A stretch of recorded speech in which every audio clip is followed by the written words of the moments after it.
Student, मैं सिद्धार्थ मिश्रा आप सबका स्वागत करता हूं अपने इस ऑनलाइन चैनल में, जिसके जरिए हम लोग सीखने वाले हैं cost and management accounting. Student, cost and management accounting एक बेहद इंपॉर्टेंट और इंटरेस्टिंग सब्जेक्ट है।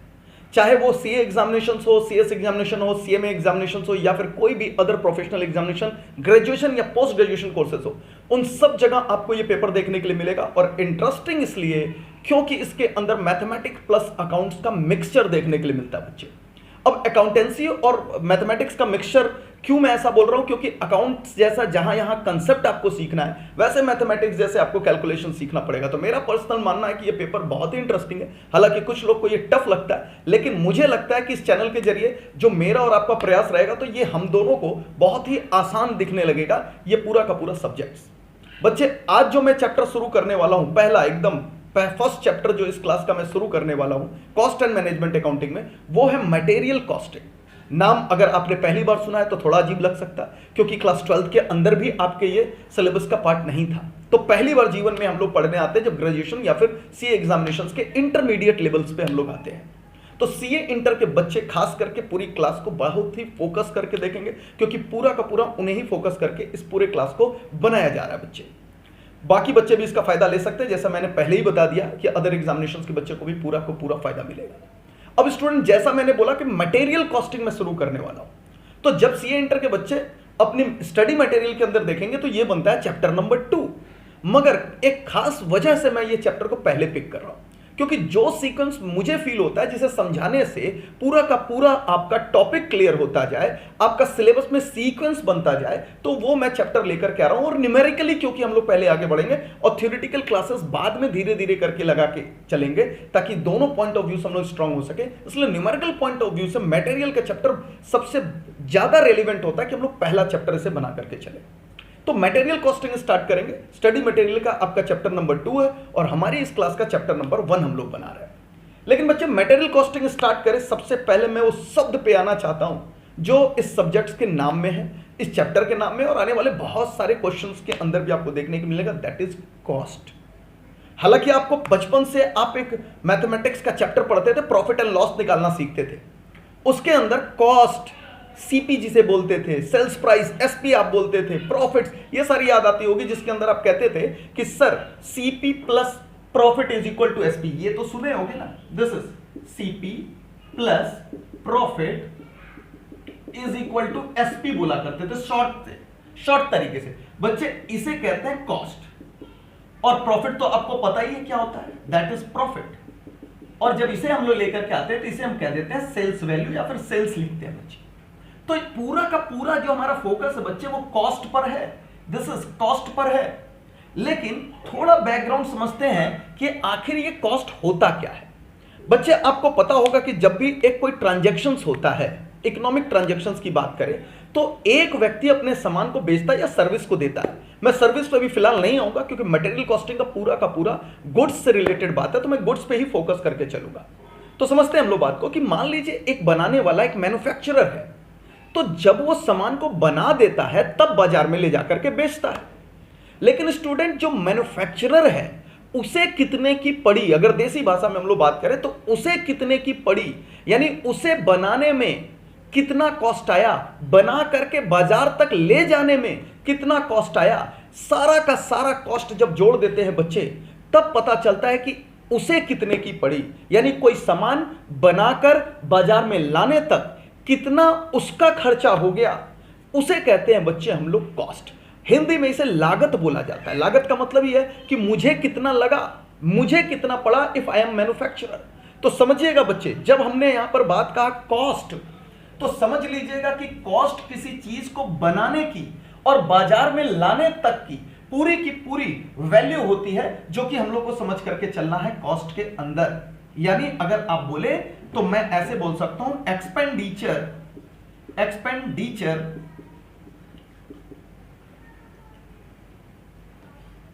Of manufacturer. आप सेलर भी बोल सकते हैं, लेकिन पहले हम लोग धीरे धीरे अंदर जाएंगे तो सारे डिफरेंसेस समझने की कोशिश करेंगे। फिलहाल आप मैन्युफैक्चरर ही समझ करके चलिए। एक्सपेंडिचर ऑफ मैन्युफैक्चरर्स, कहां तक सामान को बनाने प्लस उसे बेचने तक का जितना भी कॉस्ट आता है बच्चे, सब कुछ कॉस्ट है और सबके सब हम लोग यहां पर पढ़ने वाले हैं। तो यहां मैं लिख भी दे रहा हूं, दैट इज प्रॉफिट और सेल्स के ऊपर तो बात करने की जरूरत ही नहीं है। यहां पर अगर हम लोग बोले तो क्या क्या करने का एक्सपेंडिचर है बच्चे, प्रोड्यूस करने का और प्लस ब्रिंगिंग द गुड्स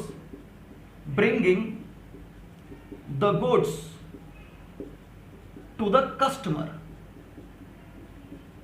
समझ लीजिए, कस्टमर तक सामान लाने का, या फिर आप कर सकते हैं making the goods available to the customer. तो कस्टमर तक वो सामान बना करके लाने तक का जितना खर्चा है बच्चे, वो सारे खर्चे के ऊपर भी हम आएंगे, वो सब का सब कहलाता है कॉस्ट।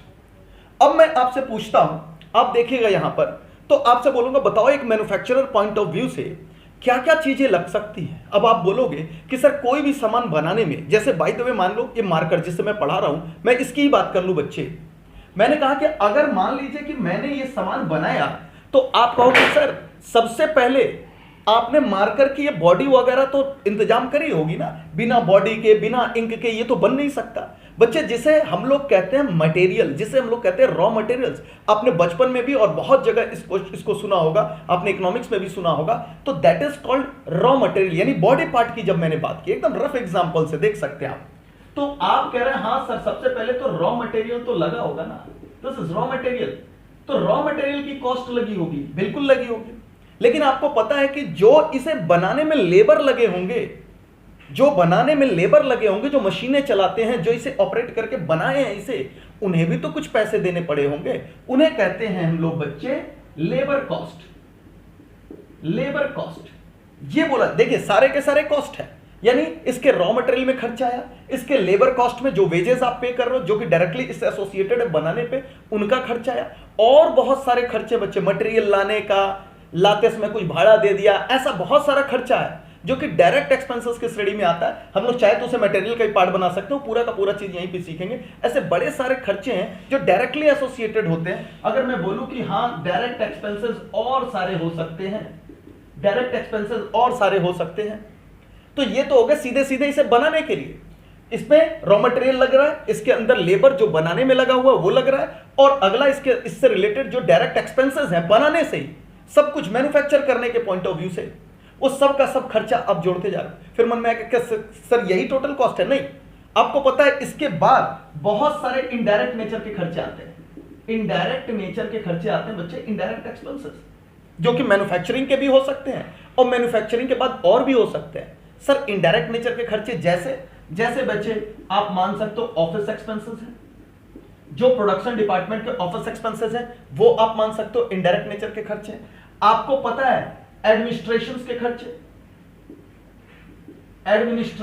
खर्चे, और क्या क्या हो सकता है, सेलिंग एंड डिस्ट्रीब्यूशन एक्सपेंसेस, ऐसे बहुत सारे खर्चे हैं प्रमोट करने के लिए इसको, क्योंकि भाई बाजार के अंदर ये सामान आपको ग्राहक तक ले जाना है तो उसका प्रचार प्रसार भी तो करना होगा। तो देख रहे हैं आपको इनडायरेक्ट नेचर के खर्चों में मैंने इतने सारे खर्चे डाल दिए बच्चे। अब आप समझेंगे, आप देख रहे होंगे जब सारे खर्चों को जोड़ोगे, बहुत डिटेल में पढ़ेंगे कॉस्ट शीट के चैप्टर में वो आएगा, लेकिन सब कुछ जब आप जोड़ेंगे बच्चे तो निकलता है टोटल कॉस्ट। ये आता है आपका टोटल कॉस्ट। तो टोटल कॉस्ट तक पहुंचने के लिए अब आपको पता है कि आपको रॉ मटेरियल की कॉस्टिंग आनी चाहिए, आपको लेबर की कॉस्टिंग आनी चाहिए, आपको डायरेक्ट एक्सपेंस की कॉस्टिंग आनी चाहिए, आपको इनडायरेक्ट एक्सपेंस की पूरी कॉस्टिंग आनी चाहिए। तो ये सारा का सारा सीखेंगे तभी तो टोटल कॉस्ट पे पड़ेंगे। तो ये वो वजह है बच्चे जिसके कारण हम पहले आपको रॉ मटेरियल कॉस्टिंग की या फिर मटेरियल कॉस्टिंग की क्लास सबसे पहले स्टार्ट करके चल रहे हैं। और ये जो इनडायरेक्ट नेचर का आता है बच्चे, इसे हम लोग दूसरी भाषा के अंदर हम लोग ओवरहेड बोला करेंगे, ओवरहेड। तो आप देख सकते हैं जो मेन इंपॉर्टेंट चैप्टर्स बन रहे हैं, आप जाएंगे अपनी किताब के अंदर भी देखेंगे तो मटेरियल का चैप्टर बनता है, लेबर एंड डायरेक्ट एक्सपेंसेस का चैप्टर बनेगा जिसे हम लोग एम्प्लॉय कॉस्ट भी बोलते हैं या एम्प्लॉयमेंट कॉस्ट भी बोल सकते हैं, एम्प्लॉयज रिलेटेड कॉस्ट होते हैं बच्चे की। और उसके बाद एक ओवरहेड का चैप्टर बनेगा। तो हम लोग भी बच्चे रॉ मटेरियल कॉस्ट के बाद अपने लेबर की कॉस्टिंग और उसके बाद हम लोग ओवरहेड की कॉस्टिंग सीखेंगे, तब जाकर के हम लोग फाइनली टोटल कॉस्ट निकालना सीखेंगे। और ये चैप्टर का सीक्वेंस तब बेहतरीन होता जाएगा और हम लोग को तब जाकर के वो सारी चीजें समझ आएगी बच्चे। तो चलिए बच्चे, अब आपको मैं बोल सकता हूं कि हम लोग अपना चैप्टर स्टार्ट करने वाले हैं, दैट इज मटेरियल कॉस्टिंग। तो अब मैं इसे मिटा करके यहां पर टॉपिक लिख देता हूं, मटेरियल कॉस्टिंग। आप चाहें तो इसका स्क्रीनशॉट निकाल सकते हैं या फिर नोटिंग कर सकते हैं। चलिए 1 मिनट का लिए मैं छोड़ रहा हूं बोर्ड, आप यहां पर नोटिंग कर ले बच्चे।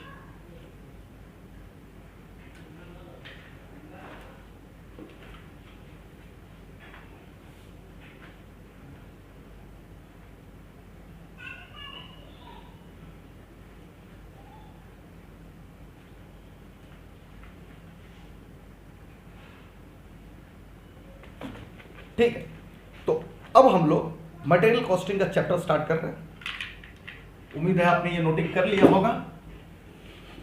और अब आप साफ एकदम कॉपी निकाल लें, मेरे साथ साथ आप कुछ नोटिंग्स जरूर करते चलेंगे ताकि आपका समय बचे और आप इस क्लास के साथ साथ ही सारी नोटिंग्स अपनी नोट कॉपी जरूर बना लें।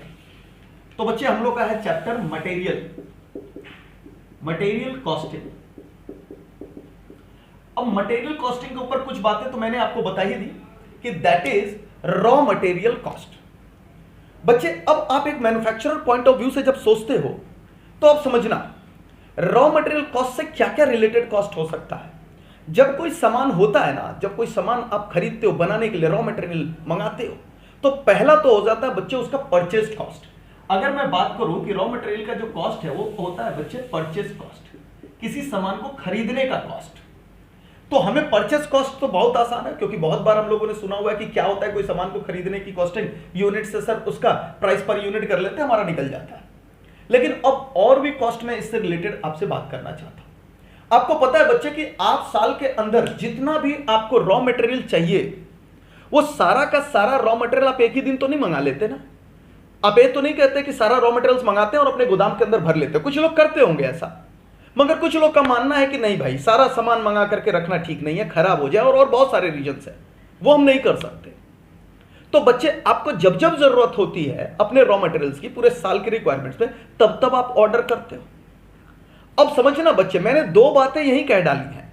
इस परचेज कॉस्ट के अलावा 2 और तरीके के कॉस्ट की बात मैंने यही कह डाली। अगर आपने ध्यान से सुना होगा, मैंने कहा कि सारा सामान मंगा करके अगर हम जितना भी रॉ मटेरियल्स की हमें जरूरत है, परचेज कॉस्ट तो देना ही पड़ेगा।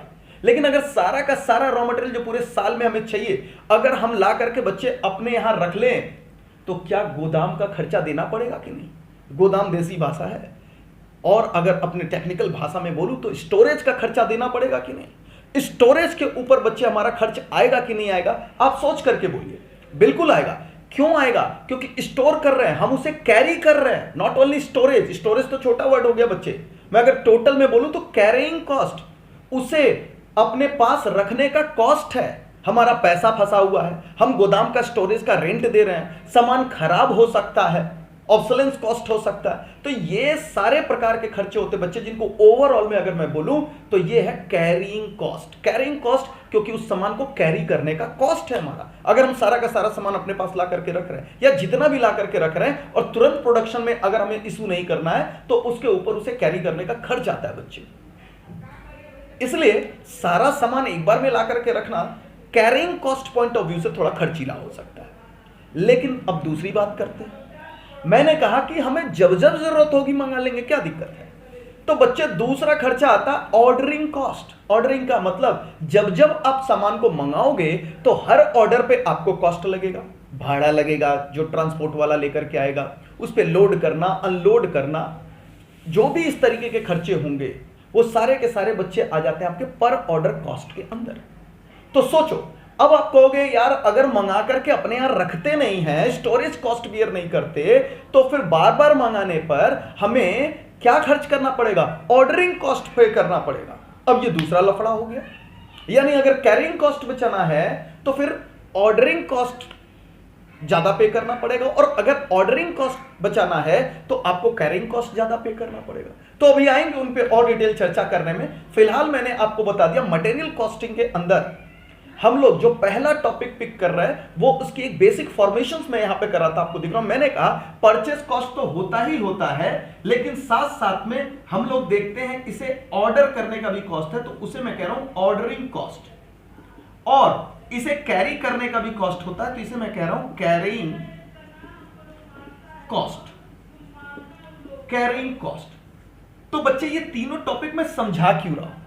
मैं समझा रहा हूं क्योंकि मैं अपने इस चैप्टर का भी जो सीक्वेंशियल पहला टॉपिक बच्चे चुनने वाला हूं, वो चुनने वाला हूं इकोनॉमिक ऑर्डर क्वांटिटी का टॉपिक, या फिर हम लोग कह सकते हैं लेबल्स, ऑर्डर लेबल्स का टॉपिक। अब आप बोलोगे सर ये क्या है? बच्चे इस पूरे डिस्कशंस में मैंने इस चैप्टर के अंदर जो आपको समझाने की कोशिश की वो यही समझाने की कोशिश की कि खरीदने पे जो कॉस्ट लगता है वो तो है, मगर एक मैन्युफैक्चरर का ये भी डिसीजन होता है कि हम एक बार में कितना ऑर्डर देकर के मंगाएं। क्यों? क्योंकि उसका ऑर्डरिंग कॉस्ट कंसीडर करना है और जितना ला करके रखेंगे उसके ऊपर हमें कैरिंग कॉस्ट खर्च करना है। तो बच्चे एक मैन्युफैक्चरर का एक बहुत बड़ा डिसीजन होता है कि कितना मंगा करके रखें ताकि हमारा ऑर्डरिंग कॉस्ट भी बार बार जाने के हिसाब से मैनेज्ड रहे और कैरी करने का भी जो कॉस्ट हमारा है वो भी मैनेज्ड रहे। तो ऑर्डर लेवल्स के ऊपर सबसे पहला टॉपिक हम लोग इस चैप्टर के अंदर भी जो सीक्वेंस स्टार्ट कर रहे हैं बच्चे, वो हमारा ऑर्डर लेवल्स या फिर हम लोग कह सकते हैं ऑर्डर क्वांटिटी। तो आप सारे बच्चे मेरे साथ टॉपिक डालेंगे, दैट इज ऑर्डर लेवल या फिर ऑर्डर क्वांटिटी का आप लिख सकते हो। तो ऑर्डर लेवल्स का आप लोग यहां पर टॉपिक लिखेंगे मेरे साथ साथ। तो ये मटेरियल कॉस्टिंग है और मटेरियल कॉस्टिंग में जो पहला टॉपिक स्टार्ट हो रहा बच्चे वो है हमारा ऑर्डर लेवल, ऑर्डर लेवल, और साथ में हम लिख सकते हैं ऑर्डर क्वांटिटी। तो यहां से अब हम लोग सीखेंगे और मैन्युफैक्चरर की एक बहुत बड़ी समस्या को दूर करने की कोशिश करेंगे कि भाई मैन्युफैक्चरर तुम कितना एक बार में मंगाओ, उसकी समस्या हम यहां पर दूर करने वाले हैं। और बच्चे इसके लिए जो सबसे बढ़िया कॉन्सेप्ट होता है वो होता है इकोनॉमिक ऑर्डर क्वांटिटी का concept. Economic order quantity concept बोलती है कि आप ऐसा करो कि इतना यूनिट एक बार में मंगाओगे तो फायदा यह होगा कि आपका ordering cost, total ordering cost और टोटल कैरिंग कॉस्ट आपस में बराबर आ जाएगा।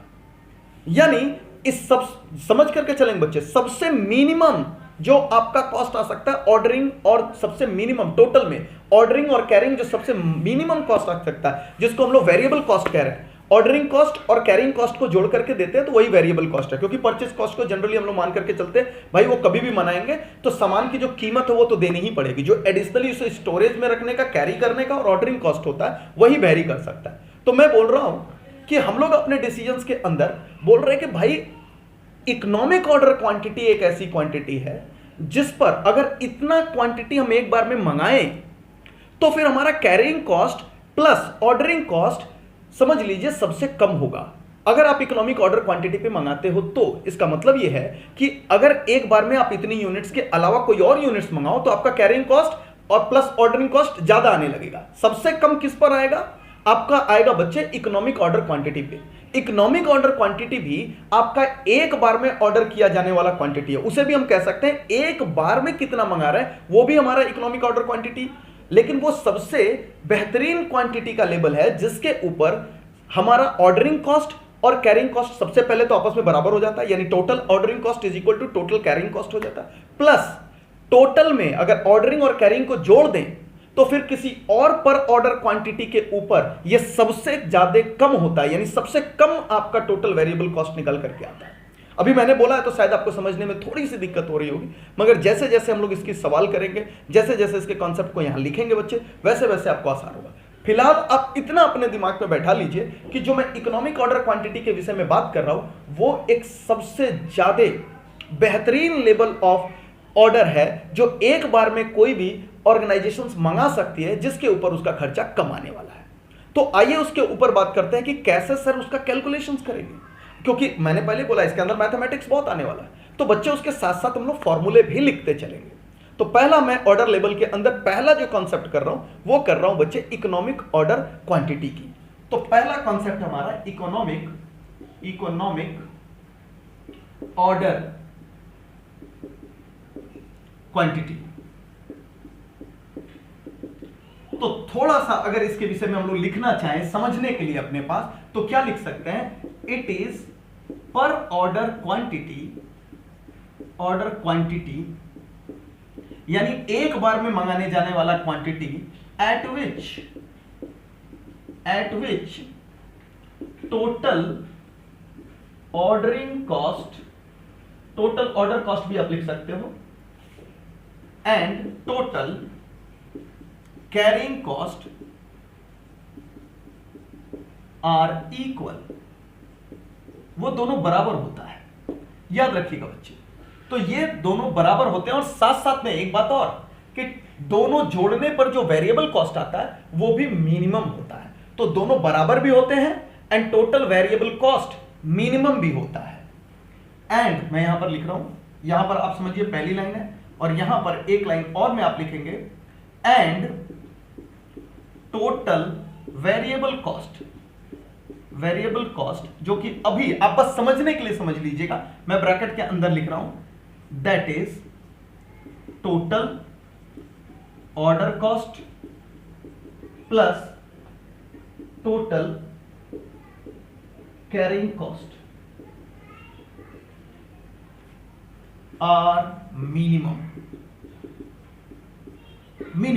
इसीलिए तो इसे इकोनॉमिक ऑर्डर क्वांटिटी बोली जा रही है, इसीलिए तो ये सबसे उत्तम लेवल ऑफ ऑर्डर है जिसके ऊपर हमारा परचेज वाला तो भैया परचेज वाला तो देना ही पड़ेगा, लेकिन हम कहां अपनी बचत कर सकते हैं? हम अपनी बचत कर सकते हैं जो बार बार दौड़ रहे हैं अपने सामान को लाने में, ऑर्डरिंग में, और अपने पास जो होल्ड करके रख रहे बच्चे, होल्डिंग जिसको हम लोग कह रहे हैं कैरिंग, उस कॉस्ट के अंदर। तो जब ये दोनों जोड़ दो और सबसे कम आ रहा है किसी और दूसरे ऑर्डर लेवल से, तो समझ लेना बच्चे ये हमारा इकोनॉमिक ऑर्डर क्वांटिटी है। इन सारी बातों का मैं अभी आपके न्यूमेरिकल्स में भी यूज करूंगा, लेकिन फिलहाल इतनी जानकारी के साथ हम लोगों ने अपने पहले टॉपिक इकोनॉमिक ऑर्डर लेवल या फिर ऑर्डर क्वांटिटी का इकोनॉमिक ऑर्डर क्वांटिटी को समझा। अब इसके फॉर्मूला है बच्चे जिसके जरिए हम लोग निकाल करके चलेंगे अपने क्वेश्चंस को। तो एक बार फॉर्मूला समझेंगे और उसके बाद हम लोग अपने कैलकुलेशंस पे आएंगे क्वेश्चंस पे। तो चलिए यहां तक आपने नोट कर लिया। अब इसके लिए जो मैं फॉर्मूला लिखना हूं जिसको हम लोग प्यार से बोलेंगे, अब याद रखिएगा बार बार मैं जो शब्द यूज करूंगा बच्चे वो होगा EOQ, और EOQ का फॉर्मूला होगा बच्चे, EOQ का वो होता है 2 × A × O divided by C, और ये पूरा का पूरा फॉर्मूला होगा बच्चे अंडर रूट में। अब ये फॉर्मूला तो मैंने लिख लिया इकोनॉमिक ऑर्डर क्वांटिटी का, लेकिन अब अपनी जिम्मेदारी है कि हम इसके सारे टर्मिनोलॉजी को भी समझने की कोशिश करें। क्या होता है A? अब A का मतलब होता है बच्चे एनुअल रिक्वायरमेंट ऑफ मटेरियल, यानी पूरे साल के अंदर जो फर्म है, जो मैन्युफैक्चरिंग कंसर्न है, उसका टोटल कितना हमारा मटेरियल उसको लगेगा, यानी कितने उसे जरूरत है प्रोडक्शन पर्पसेस के लिए। याद रखिएगा एनुअल रिक्वायरमेंट ऑफ मटेरियल है, यानी रॉ मटेरियल का, इनपुट का रिक्वायरमेंट हमें देख करके चलना है, आउटपुट का रिक्वायरमेंट नहीं, क्योंकि कुछ क्वेश्चंस आपको चलकर कंफ्यूज भी करेंगे। तो दिस इज आपका मटेरियल का टोटल रिक्वायरमेंट कितना है वो जानकारी लेकर के आपको चलनी है। चलो सर एक तो क्लियर हो गया। ओ जो शब्द मैं इस्तेमाल कर रहा हूं बच्चे वो है आपका पर ऑर्डर कॉस्ट। तो मैं बोल रहा हूं पर ऑर्डर कॉस्ट, फोकस करेंगे पर ऑर्डर कॉस्ट, यानी एक ऑर्डर का कॉस्ट कितना आ रहा है वो हम लोग फोकस करके चलेंगे बच्चे, that is order cost per order. ये कह सकते हैं ऑर्डर कॉस्ट पर ऑर्डर, या फिर पर ऑर्डर कॉस्ट कह लीजिए प्यार से आप, तो छोटे में भी आपको कहने के लिए मिल जाएगा। और सी क्या होता है? सी होता है बच्चे कैरिंग कॉस्ट पर यूनिट, और शब्द साथ में मैं पर एनम भी लगा रहा हूं, पर यूनिट पर एनम, यानी पर यूनिट तो लेना ही लेना है, प्लस आपको पर एनम भी लेकर के चलना है। तो this is carrying cost per unit per annum, यानी एक यूनिट पर प्रति वर्ष कितना कैरिंग कॉस्ट खर्च आता है बच्चे वो लेकर के चलना है। तो this is very easy formula जिसको आप आसानी से समझ सकते हो। इसे डेवलप किया गया है ताकि हमारा वो बेस्ट ऑर्डर ऑफ क्वांटिटी आए। आप चेक भी कर सकते हो, यानी क्वेश्चंस बनाने के बाद आप चेक कर लेना कि आप डिफरेंट ऑर्डर्स लेवल ले लो और वहां पर देख लो कॉस्ट कितना आ रहा है, और आप इस लेवल पे निकाल लो, आपको आ जाएगा। ऐसे कई सारे मैं क्वेश्चंस कराऊंगा आपको। तो चलिए बच्चे ये था हमारा फॉर्मूला जिसके अंदर हम लोगों ने इकोनॉमिक ऑर्डर क्वांटिटी को समझने का कोशिश किया, जिसको बहुत ही आसान है, जिसको आसानी से आप यहां पर देख करके चल सकते हैं। अब अगर मैं इसके बाद आप ये फॉर्मूला नोट कर लें, और इसके बाद बच्चे अगर मैं आपको एक एग्जांपल बनाने की कोशिश करूं, आइए मैं एक एग्जांपल बनाने की कोशिश करता हूं और फिर उस एग्जांपल को सॉल्व करने का हम लोग काम करेंगे। यहां पर अगर मैं कह रहा हूं बच्चे कि हमारे पास, मैं फ्लैट आपको क्वेश्चंस में दे रहा हूं एकदम एक एग्जांपल बना करके, कि हमारे पास मान लीजिए एनुअल रिक्वायरमेंट, एनुअल डिमांड बोल दे या रिक्वायरमेंट बोल दे ऑफ मटेरियल अगर क्वेश्चंस में दे रहा है मान के चलो 2000 यूनिट्स, और बच्चे पर ऑर्डर कॉस्ट आपको दे रहा है, पर ऑर्डर कॉस्ट मान लीजिए दे रहा है 100, और कैरिंग कॉस्ट कैरिंग कॉस्ट आपको पर यूनिट दे रहा है, पर यूनिट देकर कुछ ना बोले तो हमेशा मान लो पर एनम का ही दे रहा है आपको डिटेल। यहां मान लीजिए 2 रुपया दे रहा है आपको, दिस इज, ये आपको डिटेल दे रहा है और आपको कह रहा है कैलकुलेट करो, कैलकुलेट ईओक्यू। ईओक्यू कह रहा है बच्चे कैलकुलेट करने के लिए, तो देखिए कितना आसान है। आप क्या लिखोगे, ईओक्यू इज इक्वल टू, आप क्या लिखोगे 2 इंटू ए कितना है बच्चे 2000 यूनिट्स इंटू ओ कितना है बच्चे पर ऑर्डर कॉस्ट, पर ऑर्डर कॉस्ट क्वेश्चन में दे रहा है 100 और सी कितना है बच्चे आपका 2। तो आप इसे अंडर रूट में डालिए और देखिए कितना निकल करके चल रहा है। आप कैलकुलेशंस कर सकते हैं, बहुत ही सिंपल है। तो 2 इंटू 2000 इंटू 100 डिवाइडेड बाई 2 और ये आ गया बच्चे, अगर हम लोग इसका स्क्वायर रूट निकाल दें तो ये आ रहा है 447.2 आ रहा है। तो हम लोग अप्रॉक्स लिख सकते हैं यहां पर 448 यूनिट्स।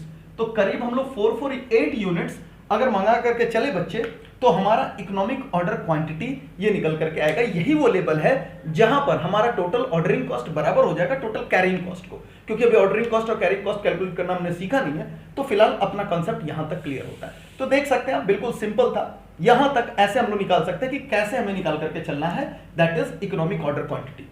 ठीक है, अब इकोनॉमिक ऑर्डर क्वांटिटी निकल गया तो हम लोग आगे बढ़ेंगे और ऑर्डरिंग कॉस्ट और कैरिंग कॉस्ट को भी कैलकुलेट करना सीखेंगे, ताकि हम लोग चेक भी तो कर सके कि वाकई में टोटल ऑर्डरिंग कॉस्ट और कैरिंग कॉस्ट इस पर ऑर्डर क्वांटिटी, याद रखिएगा ईओक्यू में बार बार बोल रहा हूं, ये भी एक बार में किया जाने वाला ऑर्डर क्वांटिटी ही है। तो ये भी एक बार में, लेकिन ये कौन सा स्टैंडर्ड बेस्ट, जबकि हम लोग मानक बना करके चल रहा है कि हाँ ये बेहतरीन वाला लेवल है, लेकिन एक बार में हम कितना मंगाए 448 अगर हम एक बार में ऑर्डर करें तो हमारा सारा काम मिनिमम कॉस्ट पे निपट जाएगा, इसलिए हम लोग बात कर रहे हैं। तो ऑर्डरिंग कॉस्ट और कैरिंग कॉस्ट भी सीख ले, फिर हम लोग इसे चेक करेंगे कि वाकई में दोनों बराबर हो रहे हैं या फिर नहीं हो रहे हैं बच्चे। आइए अब इसके बाद में जो आपको सिखा रहा हूं वो सिखा रहा हूं बच्चे टोटल ऑर्डरिंग कॉस्ट। तो वही फॉर्मूले के नीचे आप नोट डाउन करेंगे, that is total ordering cost. तो अगली चीज जो मैं इसके नोट करा रहा हूं that is total ordering cost क्या निकलेगा। अब टोटल ऑर्डरिंग कॉस्ट में बच्चे होगा कि आपका जितना भी नंबर ऑफ ऑर्डर है उसको मल्टीप्लाई कर दीजिए पर ऑर्डर कॉस्ट से। एकदम आप देख सकते हैं सिंपल, पर ऑर्डर कॉस्ट, पर ऑर्डर कॉस्ट से आप मल्टीप्लाई कर देंगे तो आपका निकल जाएगा आपका टोटल ऑर्डरिंग कॉस्ट। अब बाद में आएगा भाई कि पर ऑर्डर कॉस्ट तो सर हम लोग को क्वेश्चंस में देता है, लेकिन नंबर ऑफ ऑर्डर ये कैसे निकलेगा, ये भी निकालना तो आना चाहिए हमें। आइए बच्चे इसे भी सीख लेते हैं। तो छोटा सा इसके लिए वर्किंग्स है हमारा, यहां पर आप लिख सकते हैं नंबर ऑफ ऑर्डर कैसे निकलेगा। अब आप जानते हैं कि आपको साल में जितना भी रिक्वायरमेंट है, एनुअल रिक्वायरमेंट, याद रखिएगा जब भी मैं एनुअल रिक्वायरमेंट बोलूं तो ये हमेशा इनपुट का ही होता है, यानी रॉ मटेरियल्स का ही होता है। जितना भी आपको जरूरत है बच्चे आप समझ करके चलो, और एक बार में आप कितना मंगा रहे हो अगर आप उससे डिवाइड कर दो तो आपको निकल जाएगा कि कितना बार दौड़ना है। बाय द वे मान लीजिए आपको 24 यूनिट की जरूरत है और एक बार में आप ध्यान से सुनिएगा, एक बार में आप अगर 3 यूनिट्स लेकर के आ रहे हो तो आप क्या करोगे, सर 24 हमें रिक्वायर्ड है और हम एक बार में 3 ला रहे हैं तो हमें 8 बार दौड़ना पड़ेगा। तो बच्चे निकल तो गया नंबर ऑफ ऑर्डर। तो वही बात मैं यहां पर कह रहा हूं कि अगर आप कह रहे हो एनुअल रिक्वायरमेंट जितनी है उसे अगर आप डिवाइड कर दो कि एक बार में पर ऑर्डर क्वांटिटी कितना लेकर के आ रहे हो तो आपका निकल जाएगा बच्चे नंबर ऑफ ऑर्डर। तो मैं यहां पे क्या लिख रहा हूं, पर ऑर्डर क्वांटिटी। और याद रखिएगा ईओक्यू लेवल पर इसी फॉर्मूले के अंदर आप annual requirement divided by EOQ कर दो तो ईओक्यू लेवल पर कितना नंबर ऑफ ऑर्डर है वो निकल जाएगा, क्योंकि ईओक्यू भी वन ऑर्डर क्वांटिटी ही है, पर ऑर्डर क्वांटिटी ही है, मगर वो बेस्ट वाला पर ऑर्डर क्वांटिटी है। तो ये मत सोचिएगा मैंने फॉर्मूले में ये क्या लिख दिया, किताबों के अंदर तो ईओक्यू लिखता है, बट बच्चे अगर कोई और लेवल पे अगर वो ईओक्यू नहीं हुआ और उस लेवल पे हमें नंबर ऑफ ऑर्डर निकालना हो तो वहीं जाकर के हम लोग फंस जाते हैं। इसलिए हम लोग ऐसे सीख करके चलेंगे, this is per order quantity, और जो भी एक बार में मंगाने वाला क्वांटिटी होगा उससे डिवाइड करेंगे। अगर वो ईओक्यू है तो ईओक्यू से डिवाइड कर देंगे, अगर वो कोई और लेवल है तो उससे डिवाइड कर देंगे। तो this is the real formula, annual requirement divided by पर ऑर्डर क्वांटिटी। ठीक है बच्चे, तो इससे हमारा निकल जाएगा that is total ordering cost. और आप फोकस करके रखिएगा, this is number of order, क्योंकि क्वेश्चंस के अंदर बच्चे ये भी पूछता है नंबर ऑफ ऑर्डर, कि नंबर ऑफ ऑर्डर कितना होगा, इसकी भी जानकारी आपसे लेने की कोशिश की जाती है। तो ये भी आपको पता होना चाहिए कि नंबर ऑफ ऑर्डर कैसे निकल रहा है। तो this was total ordering cost. चलिए अब इसके बाद आगे निकल करके हम लोग चलेंगे टोटल कैरिंग कॉस्ट क्या होता है। तो अगले टॉपिक पे ध्यान देंगे, that is total carrying cost. Total carrying cost, तो नोट करेंगे हम लोग टोटल कैरिंग कॉस्ट। अब टोटल कैरिंग कॉस्ट क्या होता है? टोटल कैरिंग कॉस्ट होता है बच्चे इज इक्वल टू, अगर यहां मैं लिखूं एवरेज इन्वेंट्री, एवरेज इन्वेंट्री जिसको हम लोग स्टॉक भी कह सकते हैं, एवरेज स्टॉक इनटू, अब यहां देखिएगा मैं क्या लिख रहा हूं, carrying cost per unit per annum. याद रखिए मैं दोनों बात लिखता हूं, पर यूनिट पर एनम। तो आप बच्चे इसे carrying cost per unit per annum से इनटू कर दीजिएगा तो आपका निकल जाएगा। अब यहां पर फिर एक नई बात आ जाएगी कि sir average inventory that is क्या, कैसे निकलेगा, एवरेज स्टॉक कैसे निकलेगा हमारे पास? ये भी बड़ा सिंपल बच्चे। तो छोटी सी वर्किंग एक और कर लेंगे इसके लिए कि एवरेज इन्वेंट्री कैसे निकलता है, एवरेज इन्वेंट्री कैसे निकलता है, ये भी बिल्कुल सिंपल है। और एवरेज इन्वेंट्री निकलेगा बच्चे जो भी हमारा पर ऑर्डर क्वांटिटी होगा उसे हम डिवाइड कर देंगे 2 से। तो एक बार में आप जितनी क्वांटिटी ऑर्डर कर रहे हो, अगर वो ईओक्यू का लेवल है तो वापस मैं बात बोलूंगा ईओक्यू डिवाइडेड बाई 2 हो जाएगा, क्योंकि वो भी तो एक पर ऑर्डर क्वांटिटी ही है, एक बार में ऑर्डर किया जाने वाला क्वांटिटी है, लेकिन वो सबसे बेहतरीन ऑर्डर करने वाला क्वांटिटी है तो 1 ऑर्डर क्वांटिटी वो भी तो पर ऑर्डर क्वांटिटी एक बार में उसको डिवाइड कर देंगे 2। तो ईओक्यू के लेवल पे ये करेंगे और कोई और लेवल अगर क्वेश्चंस में देता है तो फिर हम लोग उसको डिवाइडेड बाई 2 करेंगे, लेकिन ईओक्यू के लेवल पे पर ऑर्डर क्वांटिटी हम लोग यही देख करके चलेंगे, डिवाइडेड बाई 2 बच्चे इनटू, बाकी तो काम आप वहां पर देख ही रहे हो। तो this will be your average inventory. एक चीज और फोकस करके चलेंगे बच्चे, carrying cost per unit per annum की बात। बच्चे कभी तो आपको क्वेश्चंस के अंदर ये बहुत आसान ढंग से दे देगा कि it is given in the question that is carrying cost, या फिर जो भी स्टोरेज कॉस्ट, या फिर जो भी इंटरेस्ट का खर्चा, जो भी ऑब्सोलेंस का खर्चा, सारा को सारा कॉस्ट आपको निकाल करके दे देगा। तो बहुत आसान है, लेकिन कई बार आपसे वो कैलकुलेट कराएगा बच्चे, और जब कैलकुलेट कराएगा तो आपको वो भी सीखने की जरूरत पड़ेगी। तो मैं कैरिंग कॉस्ट भी आपको नीचे में लिख रहा हूं कि कैसे कैरिंग कॉस्ट हम लोग निकाल करके चल सकते हैं। आइए देखिए यहां पर दूसरा जो स्टार मैं बना रहा हूं वो कैरिंग कॉस्ट के लिए बना रहा हूं कि कैरिंग कॉस्ट कैसे निकल सकता है। Carrying cost is equal to, तो हमारा ऑप्शन नंबर ए जो है given in question, given in question, तो ये दे दिया तब तो समझ लो मौज हो गया तुम्हारा, मजा आ गया फिर तो, गिवन इन क्वेश्चन। लेकिन 2 और करके मैं लिख रहा हूं अब बी करके कि अगर क्वेश्चंस के अंदर नहीं देता है तो हम उसे कैलकुलेट करेंगे। और वो कैसे करेंगे बच्चे? तो दैट इज परचेज कॉस्ट, जो भी आपका दिया रहेगा purchase cost per unit into, और निश्चित तौर पे समझ लीजिएगा बच्चे आपको वो रेट बताएगा कि जिसके ऊपर कैरिंग कॉस्ट निकलेगा, चाहे वो इंटरेस्ट का रेट बता दे, या फिर आपको स्टोरेज का रेट बता दे, या फिर आपको ऑब्सोलेंस का रेट बता दे, किसी ना किसी चीज का आपको रेट बताएगा। That is rate per annum करके आपको दिया रहेगा, तो उससे हम लोग मल्टीप्लाई करके यहां पर चलेंगे। कोई सा भी रेट हो सकता है, आपके स्टोरेज का रेट दे, मतलब कैरिंग कॉस्ट का कोई भी हो सकता है ना, कि आपको ये रुपया ना बता करके आपको दे दिया कि भाई 10% पर एनम लगेगा, हमारा कैरिंग कॉस्ट 10% पर एनम लगेगा। तो 10% किसका लोगे आप परचेज कॉस्ट पर यूनिट का लेकर के चलते हो, तो that is purchase cost per unit का आपको जो दिया हुआ रेट होगा, चाहे वो इंटरेस्ट का हो, चाहे वो ऑब्सोलेंस का हो, चाहे वो आपका स्टोरेज का हो, जिसका मर्जी उसका रेट दे दे, वो लेकर के हम लोग चलेंगे। तो यहां पर क्या बच्चे, मैं यहां पर लिख रहा हूं रेट पर एनम, ये आपको दिया रहेगा रेट पर एनम, ये आप अपने ध्यान में रखेंगे। और यहां पर थोड़ा सा आप तो नीचे में ही जगह बना करके यहां पर लिख सकते हैं, ये जो मैं रेट की बात कर रहा हूं, मैं रेट को गोला बना करके लिख रहा हूं यहां पर, ये रेट किसका किसका हो सकता है, आप लोग एरो करके लिख लेंगे, आप नीचे लिख सकते हैं। ये रेट हो सकता है बच्चे इंटरेस्ट का, ये स्टोरेज का हो सकता है, ये आपका ऑब्सोलेंस का हो सकता है। इस तरीके के शब्द आपको प्रयोग करेगा इसके अंदर। आपको बस देखना रेट है ना, बस आपको परचेज कॉस्ट पर यूनिट से ये रेट पर एनम से इनटू कर देना बच्चे, आपका निकल जाएगा कैरिंग कॉस्ट पर यूनिट, आपका क्लियर हो जाएगा। That is carrying cost per unit per annum आपका निकल करके आ जाएगा। दिस इज पर यूनिट पर एनम। याद रखिएगा आपको पर यूनिट भी लेना होता है, पर एनम भी लेना होता है। तो ये है टोटल बच्चे जो कि आपको अभी तक सीख करके चलना है। ये पूरा का पूरा कॉन्सेप्ट था जिसके अंदर टोटल कैरिंग कॉस्ट और हम लोगों ने टोटल ऑर्डरिंग कॉस्ट भी निकालना सीख लिया। अब ये आप देख सकते हैं कि ये आपके सामने है। अब मैं आपको एक फॉर्मूला, छोटा सा फॉर्मूला और लिखाऊंगा, क्योंकि जब हम लोगों ने कैरिंग कॉस्ट भी सीख लिया और हम लोगों ने यहां पर टोटल ऑर्डरिंग कॉस्ट भी सीख लिया, तो एक फॉर्मूला और कर लेते हैं, फिर एक क्वेश्चंस की ओर चलेंगे। बहुत ही बेहतरीन क्वेश्चंस होगा जिसके अंदर हम लोग आएंगे।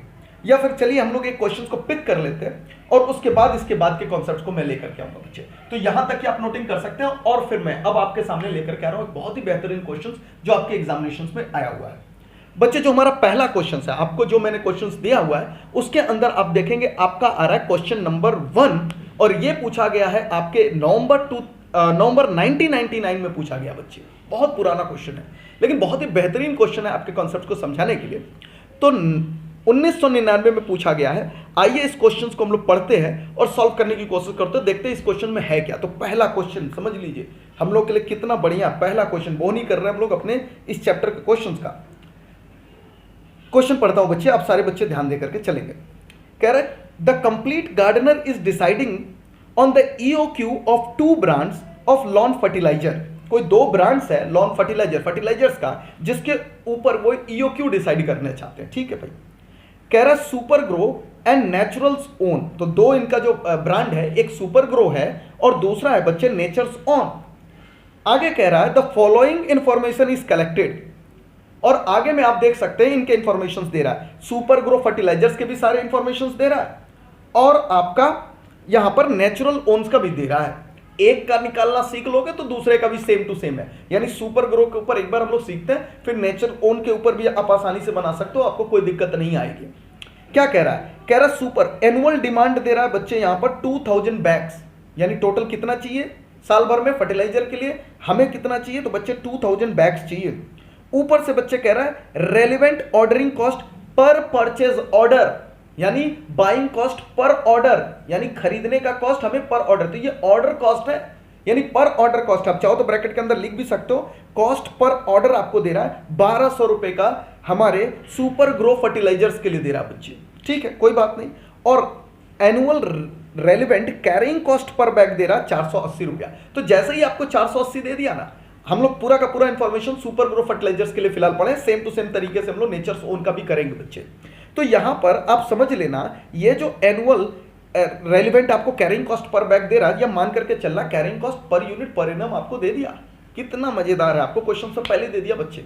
ठीक है, नेचर्स ओन के लिए भी बच्चे इसी प्रकार का इंफॉर्मेशन दिया। उनका एनुअल डिमांड है आपका 1280 बैग का, उनका जो रेलिवेंट कॉस्ट पर ऑर्डर है बच्चे वो है 1400 रुपए का पर ऑर्डर कॉस्ट, और उनका जो annual carrying cost per bag है बच्चे वो है 560 रुपए का। ठीक है, देखते हैं क्वेश्चंस के अंदर रिक्वायरमेंट क्या है। कह रहा है कि आप कंप्यूट करो EOQ निकालो दोनों के लिए। मान के चलो 2 क्वेश्चन एक ही में मिक्स हो गया, तो एक मैं यहां बना लेता हूं, एक आप होमवर्क में कर लेना, आपके लिए बिल्कुल भी दिक्कत नहीं होगी।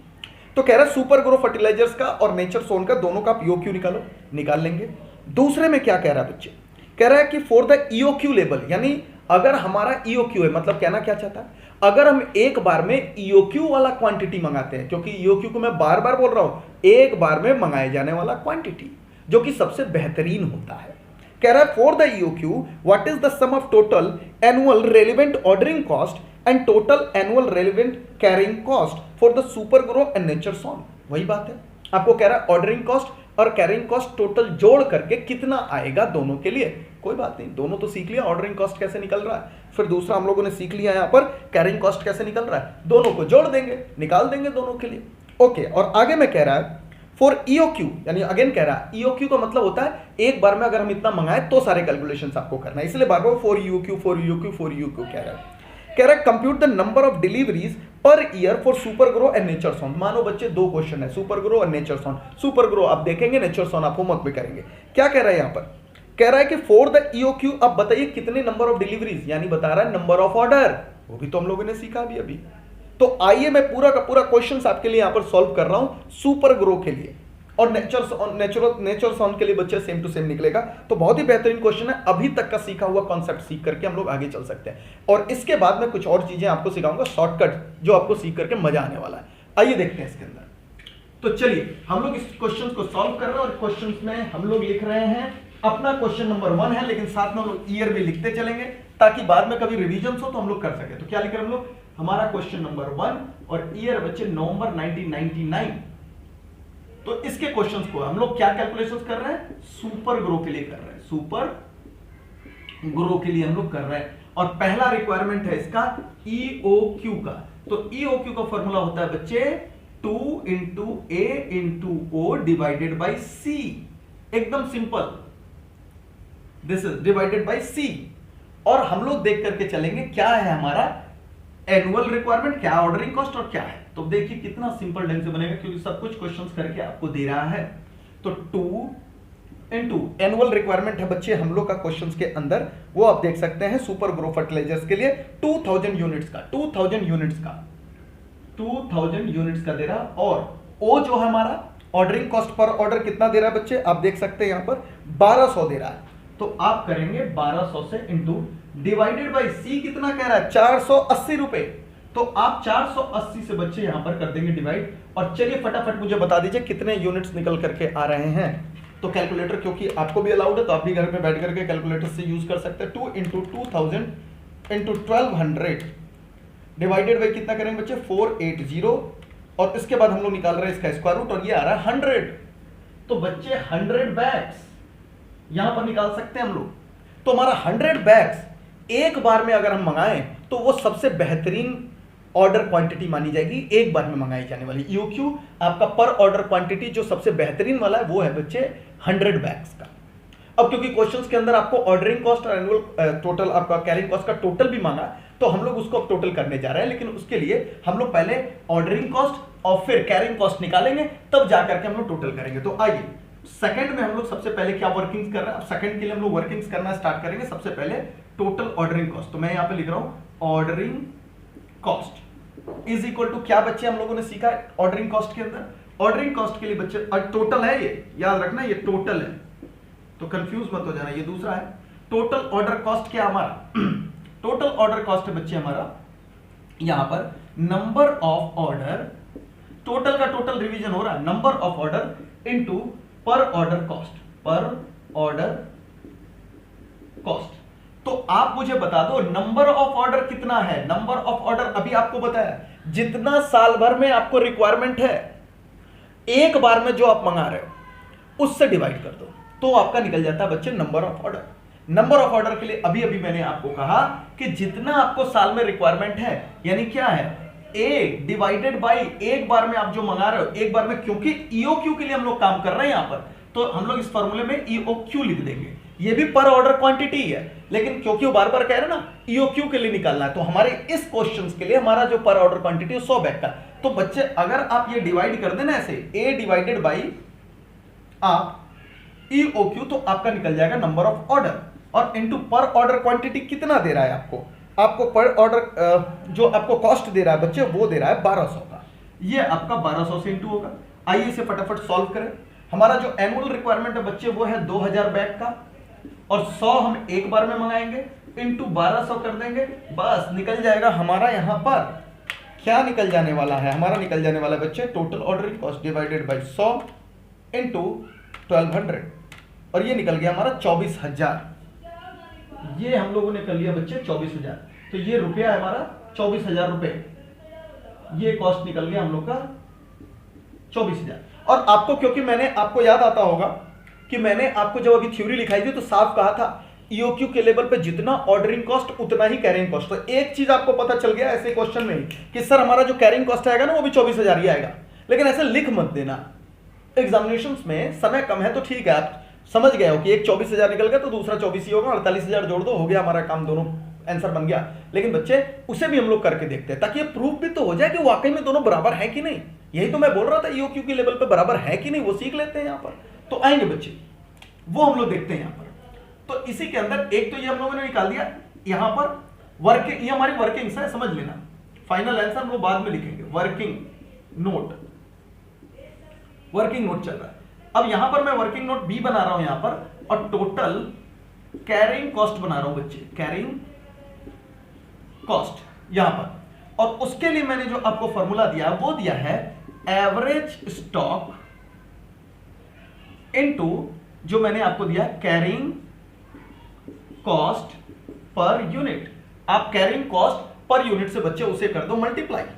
अब फिर एवरेज कॉस्ट को कैसे निकालोगे आप? एवरेज स्टॉक के लिए मैंने आपको क्या कहा है, पर ऑर्डर क्वांटिटी डिवाइडेड बाय 2, और क्योंकि इस क्वेश्चन के अंदर हमारा पर ऑर्डर क्वांटिटी ईओक्यू ही है, तो क्या हो जाएगा हमारा, दैट इज 100 डिवाइडेड बाय 2, ये हमारा निकल गया बच्चे average stock, into carrying cost per unit per annum हमारे क्वेश्चन के अंदर दे रहा है 48, दिस इज 480, नॉट 48, 480। अब आप इसे सॉल्व करिए फटाफट और देखिए क्या निकल करके आया है। तो that is 100 divided by 2 into 480, और कमाल की बात है ये भी 24,000। तो वो बात तो हम लोग पहले ही जान चुके थे कि दोनों बराबर आएगा, तो अब आपको ये भी प्रूफ हो गया कि सर जो हम लोगों ने थ्योरी में लिखी थी वो बात सबसे बेस्ट प्रूफ भी हो गई यहां पर कि ये दोनों बराबर हो रहे हैं। बिल्कुल यही बात तो मैंने भी कहा था आपको। तो देख सकते बच्चे यहां पर, याद रखिए, देखिए यहां पर हम लोगों ने तीनों कैलकुलेशंस एक तरीके से करना कर लिए, क्योंकि इस क्वेश्चन के अंदर नंबर ऑफ ऑर्डर भी पूछा था, तो नंबर ऑफ ऑर्डर भी आपको यहां से निकल जाएगा। कोई बात नहीं, एक बार लास्ट में और कैलकुलेट कर लेंगे हम लोग। अगर बीच में कैलकुलेट भी आपने कर लिया तो लास्ट में आप एक बार और कैलकुलेट कर लीजिएगा, कोई दिक्कत नहीं। तो दिस इज 24,000। अब आप मुझे बताओ सॉल्यूशंस, जो सेकंड का सॉल्यूशंस है वो क्या हो जाएगा, देयरफॉर जो क्वेश्चंस आपसे मांग रहा था बच्चे, क्या मांग रहा था, total sum of total ordering cost and total carrying cost. तो क्या है हमारा total, therefore total ordering cost plus total carrying cost जो हमारा पूछ रहा है क्वेश्चंस में वो कैसे निकलेगा, 24,000 plus 24,000, 24,000 plus 24,000 and this is your 48,000। बस खत्म। रुपया जरूर लगा लेंगे क्योंकि ये रुपीज में, तो जहां जहां रुपीज में वहां वहां बच्चे हम लोग रुपीज में निकाल करके चलेंगे। तो ये आप देख सकते हो कितने आसान ढंग से हम लोगों ने इसे सॉल्व कर लिया। दिस इज 48,000 हमारा निकल करके आ जाएगा बच्चे टोटल हमारा cost. This is very easy, आप देख सकते हो उसमें कुछ भी नहीं है। एक पार्ट और क्वेश्चन का पूछा है बच्चे, वो पूछा है नंबर ऑफ ऑर्डर बता दो। तो नंबर ऑफ ऑर्डर मानो तो हम लोगों ने ऑलरेडी कैलकुलेट कर लिया, ये देखिए यही है number of order, this is number of order. लेकिन चलो नंबर ऑफ ऑर्डर बोल रहा है तो एक बार हम लोग और कैलकुलेट कर रहे हैं। मेरे पास यहां पर नीचे जगह नहीं तो मैं वहां बगल में सॉल्व कर रहा हूं। This is 1, this is 2 and this is 3, जो कि हमारा रिक्वायरमेंट्स है नंबर ऑफ ऑर्डर का। यहां पर नंबर ऑफ ऑर्डर हालांकि वर्किंग में पहले ही बन चुका है, और इसके अंदर नंबर ऑफ ऑर्डर क्या होगा बच्चे, हमारा एनुअल रिक्वायरमेंट डिवाइडेड बाय पर ऑर्डर क्वांटिटी, और यहां पर ऑर्डर क्वांटिटी हमारा पर ऑर्डर क्वांटिटी जो कि हम लोग यहां पर जो हम लोग लेकर के चल रहे हैं that is EOQ, that is EOQ जो हम लोग इस क्वेश्चन के अंदर कर रहे हैं बच्चे, उसे हम ईओक्यू मान करके चल रहे हैं क्योंकि एक बार में यहां पर ईओक्यू निकल रहा है। तो फास्टली हम लोग कर लें, एनुअल रिक्वायरमेंट हमारे 2000 बैग्स के हैं और एक बार में हम कह रहे हैं कि 100 बैग्स लेकर के आएंगे, तो कितनी बार दौड़ोगे बताओ, कितनी बार दौड़ोगे, तो ये आ जाएगा 20। तो 20 टाइम्स आपको जाना पड़ेगा। दिस इज 20 डिलीवरीज कह लीजिए क्योंकि क्वेश्चन में डिलीवरीज बोल रहा है, या 20 टाइम्स आप बोल सकते हैं। तो ये निकल गया बच्चे आपका तीनों रिक्वायरमेंट। देख सकते हैं कितने आसान ढंग से आप इस कॉन्सेप्ट को, अभी तक के कॉन्सेप्ट को समझे हैं बच्चे। एक बात और समझ लीजिएगा, सेम टू सेम आपको अब होमवर्क में जा रहा है इसी का, जो कि नेचर्स ओन करके है यहां पर फर्टिलाइजर्स, उनके लिए कैलकुलेट करके चलना है बच्चे। देख सकते हैं कितना सिंपल है। मुझे नहीं लगता कि आपको ये कोई भी समस्या पड़ेगी अब इस कॉन्सेप्ट को समझने के लिए। तो ठीक है, यहां तक हम लोगों ने समझ लिया। इसका सेकंड पार्ट में आपको होमवर्क में दे रहा हूं, लेकिन इसमें और एक अच्छी बात मैं आपको सिखाना चाहता हूं बच्चे। अब वो एक शॉर्टकट फॉर्मूला है जो कि हम लोग सीखेंगे तो फिर लगेगा सर ये तो बहुत आसान था। बच्चे मैंने बताया कि अगर एक बार में ईओक्यू वाला ऑर्डर करें, एक बार में ईओक्यू वाला ऑर्डर करें, तो हम लोग कह रहे हैं कि देखिए कितने शॉर्टकट्स बन रहे हैं कि ऑर्डरिंग निकाल दिए तो सर कैरिंग भी बराबर हो जाएगा। और अगर मैं कोई एक आपको फॉर्मूला दे दूं जिसमें ऑर्डरिंग और कैरिंग निकालने की जरूरत नहीं होगी, उस फॉर्मूले से एक बार में ये टोटल आ जाएगा 48,000। लेकिन किस लेवल पे? Only eight EOQ level. यानी एक बार में अगर आप ईओक्यू लेवल वाला क्वांटिटी मंगा रहे हैं, ऑर्डर कर रहे हैं, तभी आपका वो फॉर्मूला काम करेगा, और किसी लेवल पे नहीं। यानी इस क्वेश्चन में मैं कह दूं एक बार में मैं 100 बैग्स नहीं 500 बैग्स मंगा रहा हूं तो वो फॉर्मूला फेल है। Only eight EOQ level total ordering cost plus total carrying cost निकल सकता है उस फॉर्मूले से, और वो शॉर्टकट फॉर्मूला अगर हम लोग सीख लें तो फिर डायरेक्टली यहां पर आकर के उसे हम बनाएंगे और समय बच जाएगा। आइए देखते हैं वो कौन सा फॉर्मूला है। तो यहां तक आपने नोटिंग कर लिया होगा, मैं एक बार स्क्रीन छोड़ रहा हूं जहां से आप स्क्रीनशॉट ले सकते हैं या फिर नोटिंग कर सकते हैं पॉज करके, उसके बाद में इसे मिटा करके बच्चे वो फॉर्मूला आपके साथ डिस्कस करूंगा। चलिए फटाफट नोट करेंगे।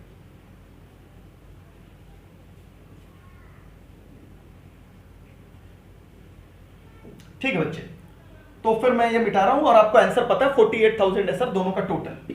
आइए फिर, और मैं यहां पर इसी क्वेश्चंस के जरिए आपको वो फॉर्मूला समझाने की कोशिश करना।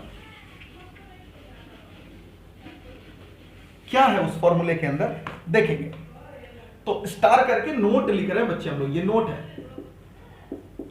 एट ईओक्यू लेवल, याद रखिएगा हमेशा ईओक्यू लेवल पे ही ये फॉर्मूला काम करेगा। Eight EOQ level, only eight EOQ, only शब्द का लगा लीजिएगा, ओनली, ओनली यानी सिर्फ और सिर्फ ईओक्यू लेवल पर total ordering cost plus total carrying cost जो आपका होगा इज इक्वल टू, फॉर्मूला देखिए बच्चे कितना सिंपल शॉर्टकट फॉर्मूला है। देखिए 2 into A into O into सी, ये देखिए कितना सिंपल। अगर हम उसका स्क्वायर रूट में निकाल ले बच्चे तो हमारा निकल जाएगा फॉर्मूला। ए आपको पता, ओ पता, सी पता, जो जो मैंने आपको वहां लिखा है वही भी वही बात यहां पर भी लागू होगी, सेम टू सेम। तो यहां पर उनका मतलब नहीं बदल रहा। अब हम कह रहे हैं कि इसमें आपका निकल जाएगा total ordering plus total carrying cost, यानी आपको मैंने आपको बोला इन्हें वेरिएबल कॉस्ट भी कहते हैं बच्चे हम लोग। दिस इज, ये आपका दोनों जोड़ करके टोटल वेरिएबल कॉस्ट भी बोला जाता है, वेरिएबल कॉस्ट, और इसे ही हम लोग टोटल एसोसिएटेड कॉस्ट बोलते हैं। ये सारे नाम आप जरूर अपने ध्यान में रखेंगे, ज्यादातर आता है इन्हीं का सम करने के लिए, लेकिन ठीक है यहां पर आप समझेंगे और आगे चल के हम लोग क्वेश्चन पे क्वेश्चन करेंगे तो और भी समझते रहेंगे। तो टोटल कैरिंग कॉस्ट और टोटल ऑर्डरिंग कॉस्ट का ये फॉर्मूला निकल जाएगा, ये आप नोटिंग कर लो। और फिर मैं सुपर ग्रो वाला क्वेश्चन है अभी जो मैंने कराया उस पर ये प्रूफ करूंगा कि क्या ये दोनों जोड़ करके 48 आ रहा है क्या, क्योंकि अभी हमने देखा हमारे सॉल्यूशंस के अंदर वो 48 मैच कर गया। आइए देखते हैं बच्चे क्या वो 48 आ रहा है। अब हम लोग सॉल्व कर रहे हैं इसी को, एग्जांपल में हम लोग वही क्वेश्चंस कर रहे हैं। क्वेश्चन नंबर 1 का हमारा 99 वाला जो आया है एग्जामिनेशन में सुपर ग्रो के लिए, सुपर ग्रो के लिए, और उसकी रिक्वायरमेंट आई थिंक थी जो हमारी सेकंड रिक्वायरमेंट है उसके अंदर बच्चे, सेकंड वाली रिक्वायरमेंट के लिए हम लोग कर रहे हैं। और देखिए उसके अंदर क्या मैं लिख रहा हूं, दैट इज, अब मैं सीधा लगा रहा हूं under root 2 into A into O, 2 into A, question के अंदर ए क्या है बच्चे, हमारा ए है 2000 बैग्स का, ये लीजिए 2000 बैग्स लिख दिया।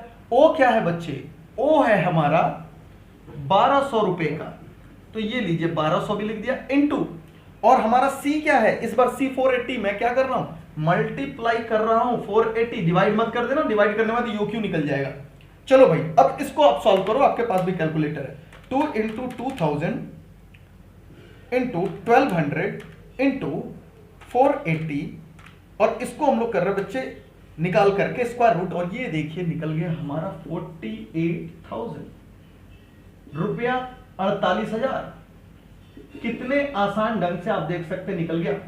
दिस इज शॉर्टकट, और ये मैच हो गया। यानी ईओक्यू लेवल पर हम लोग चाहें तो अपना टोटल ऑर्डरिंग कॉस्ट और टोटल कैरिंग कॉस्ट यानी टोटल वेरिएबल कॉस्ट भी बोल सकते हो, टोटल एसोसिएटेड, नाम अनेक मगर एक ही है, that is total ordering cost plus total carrying cost.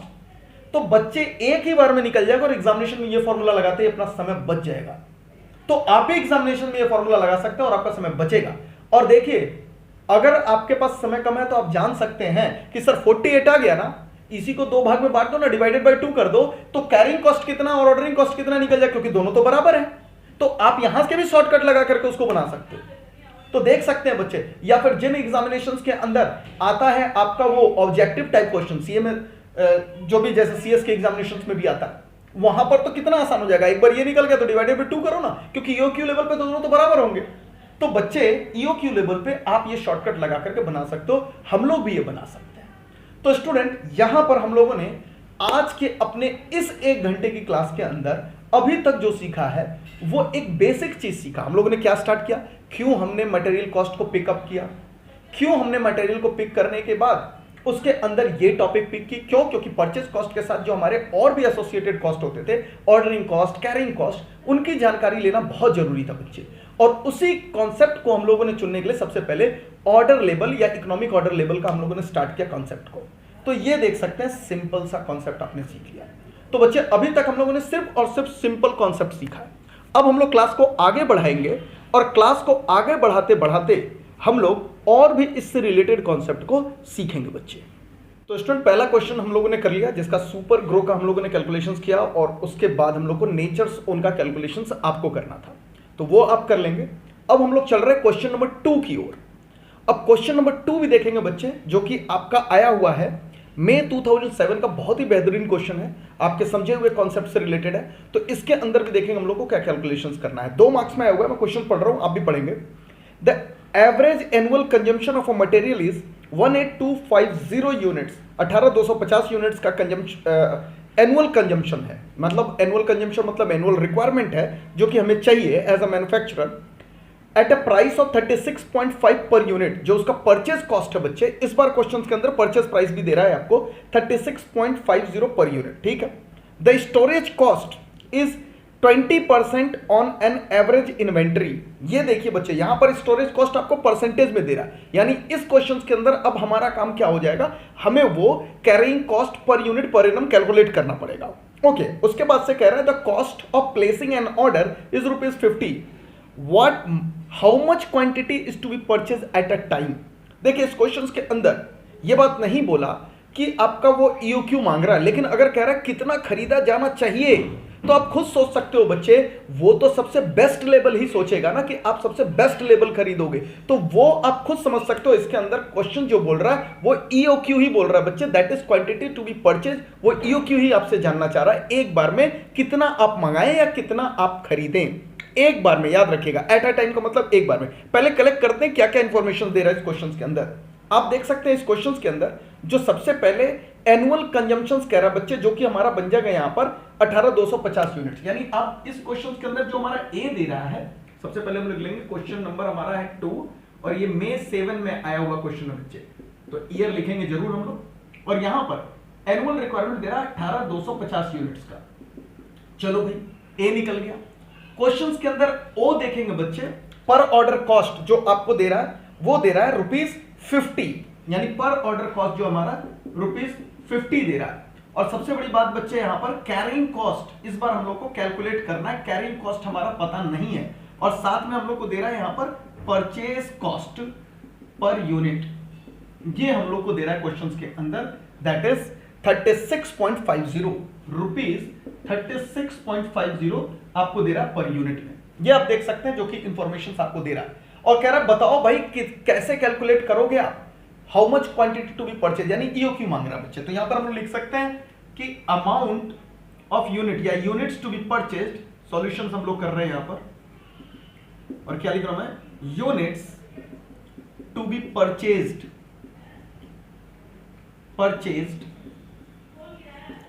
Eight a time, यानी एट वन टाइम। ईओक्यू हम लोग निकाल रहे हैं बच्चे यहां पर। ईओक्यू कैसे निकलेगा, EOQ is equal to T 2 into A into O divided by C. चलिए फटाफट फॉर्मूले में हम लोग क्या फिट करेंगे, 2 तो हमें पता ही है 2 क्या होता है, 2 तो एक नंबर होता है। 18250 बच्चे हम लोग को क्वेश्चंस के अंदर खुद ही दे रहा है, और ओ भी हमारा पर ऑर्डर कॉस्ट भी बच्चे यहां पर दे रहा है 50। लेकिन एक कैलकुलेशन जो कि इस क्वेश्चन में एडिशनल करना है हम लोग को, वो है बच्चे सी, यानी कैरिंग कॉस्ट पर यूनिट हम लोग को कैलकुलेट करना है। क्वेश्चंस के अंदर सी दे नहीं रहा, तो हम लोग वर्किंग कर लेते हैं इसके लिए।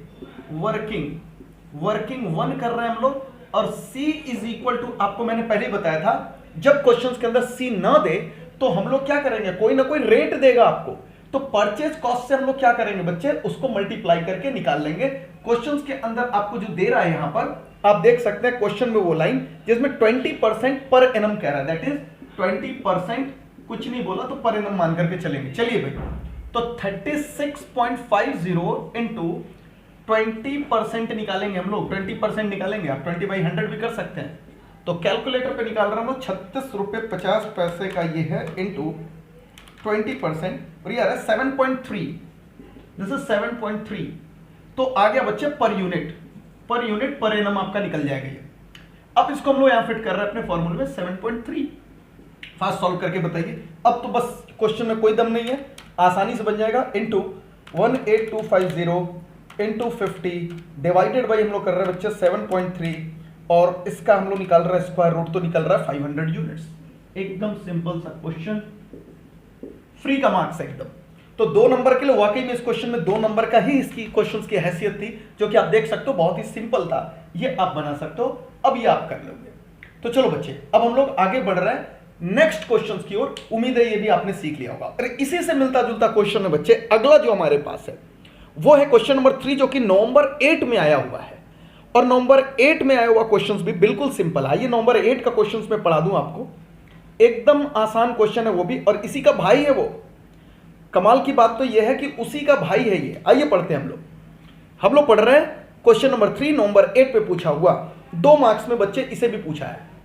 एक बार आप इस सॉल्यूशंस को लिखना चाहो तो लिख सकते हो, ठीक है। अब हम लोग पढ़ रहे हैं यहां पर इस क्वेश्चंस को। Next, the annual cost of material x is ₹3.6 per unit. बच्चे एनुअल कैरिंग कॉस्ट आपको दे रहा है, इस बार आपको टोटल कैरिंग कॉस्ट दे रहा है। क्वेश्चन थोड़ा सा इंटरेस्टिंग बना रहा है आपको कि पहले से कैरिंग कॉस्ट आपको उठा करके दे रहा है। चलो भाई ठीक है, कोई दिक्कत नहीं है। और आगे कह रहा है बच्चे 3.6 पर यूनिट। याद रखिएगा, annual carrying cost per unit में दे रहा है, यानी जो कैरिंग कॉस्ट होता है, तो जो मैंने यहां पर किया, या मैं मिटा देता हूं आपको, आप इसको सेव करके देखेंगे हम लोग। इसी क्वेश्चंस में मैं चेंजेस करता हूं, जो जो इंफॉर्मेशन दिया है साथ साथ हम लोग पढ़ते चलेंगे और करते चलेंगे। जो जो इंफॉर्मेशन दिया बच्चे वो हम लोग यहां पर करेंगे। चलिए, सबसे पहले आपको कह रहा है कैरिंग कॉस्ट पर यूनिट, जो कि दे रहा है बच्चे 3.6। तो यहां पर 3.6 पर यूनिट दे रहा है, लो लिख दिया मैंने। और आगे इंफॉर्मेशन पढ़ेंगे, total carrying cost is 9000 per annum. Total carrying cost भी आपको दे रहा है यहां पर, टोटल कैरिंग कॉस्ट भी आपको दे दिया यहां पर। कैरिंग कॉस्ट दे रहा है यहां पर ₹9000। तो मजे की बात है, इसमें कैरिंग कॉस्ट भी आपको निकाल करके दे रहा है। Okay sir. और उसके बाद से बच्चे कह रहा है what would be the economic order quantity for material X if there is no safety stock of material X. सबसे पहले आप एक लाइन इसमें अंडरलाइन करेंगे, if there is no safety stock of material X. बच्चे सेफ्टी स्टॉक के बारे में अभी तक हम लोगों ने नहीं पढ़ा। सेफ्टी स्टॉक का कॉन्सेप्ट हम लोग आगे चल के सीखेंगे, तो फिलहाल आप इसे अंडरलाइन कर लीजिए, क्योंकि इस क्वेश्चंस में नहीं है, इसलिए हम लोगों ने ये क्वेश्चंस को पिक किया। अगर सेफ्टी स्टॉक होता तो उसके कॉन्सेप्ट थोड़े अलग ढंग से हम लोग करते। तो सेफ्टी स्टॉक वाली लाइन को फिलहाल अंडरलाइन कर ले। तो इसके अंदर आपसे बोल रहा है कि भाई इकोनॉमिक ऑर्डर क्वांटिटी निकाल करके दीजिए हमें इस क्वेश्चंस के लिए। अब समझना बच्चे, आप खुद देखना, यहां पर ना तो हमारे पास एनुअल कंजम्पशंस है, ना तो हमारे पास बच्चे यहां पर जो पर ऑर्डर कॉस्ट है, कुछ भी नहीं दिया। ये 2 इंफॉर्मेशन आपको पकड़ा रहा है बच्चे, और आपसे उम्मीद कर रहा है कि आप इसको निकाल करके दोगे। दैट इज EOQ, क्वेश्चंस में कह रहा है EOQ।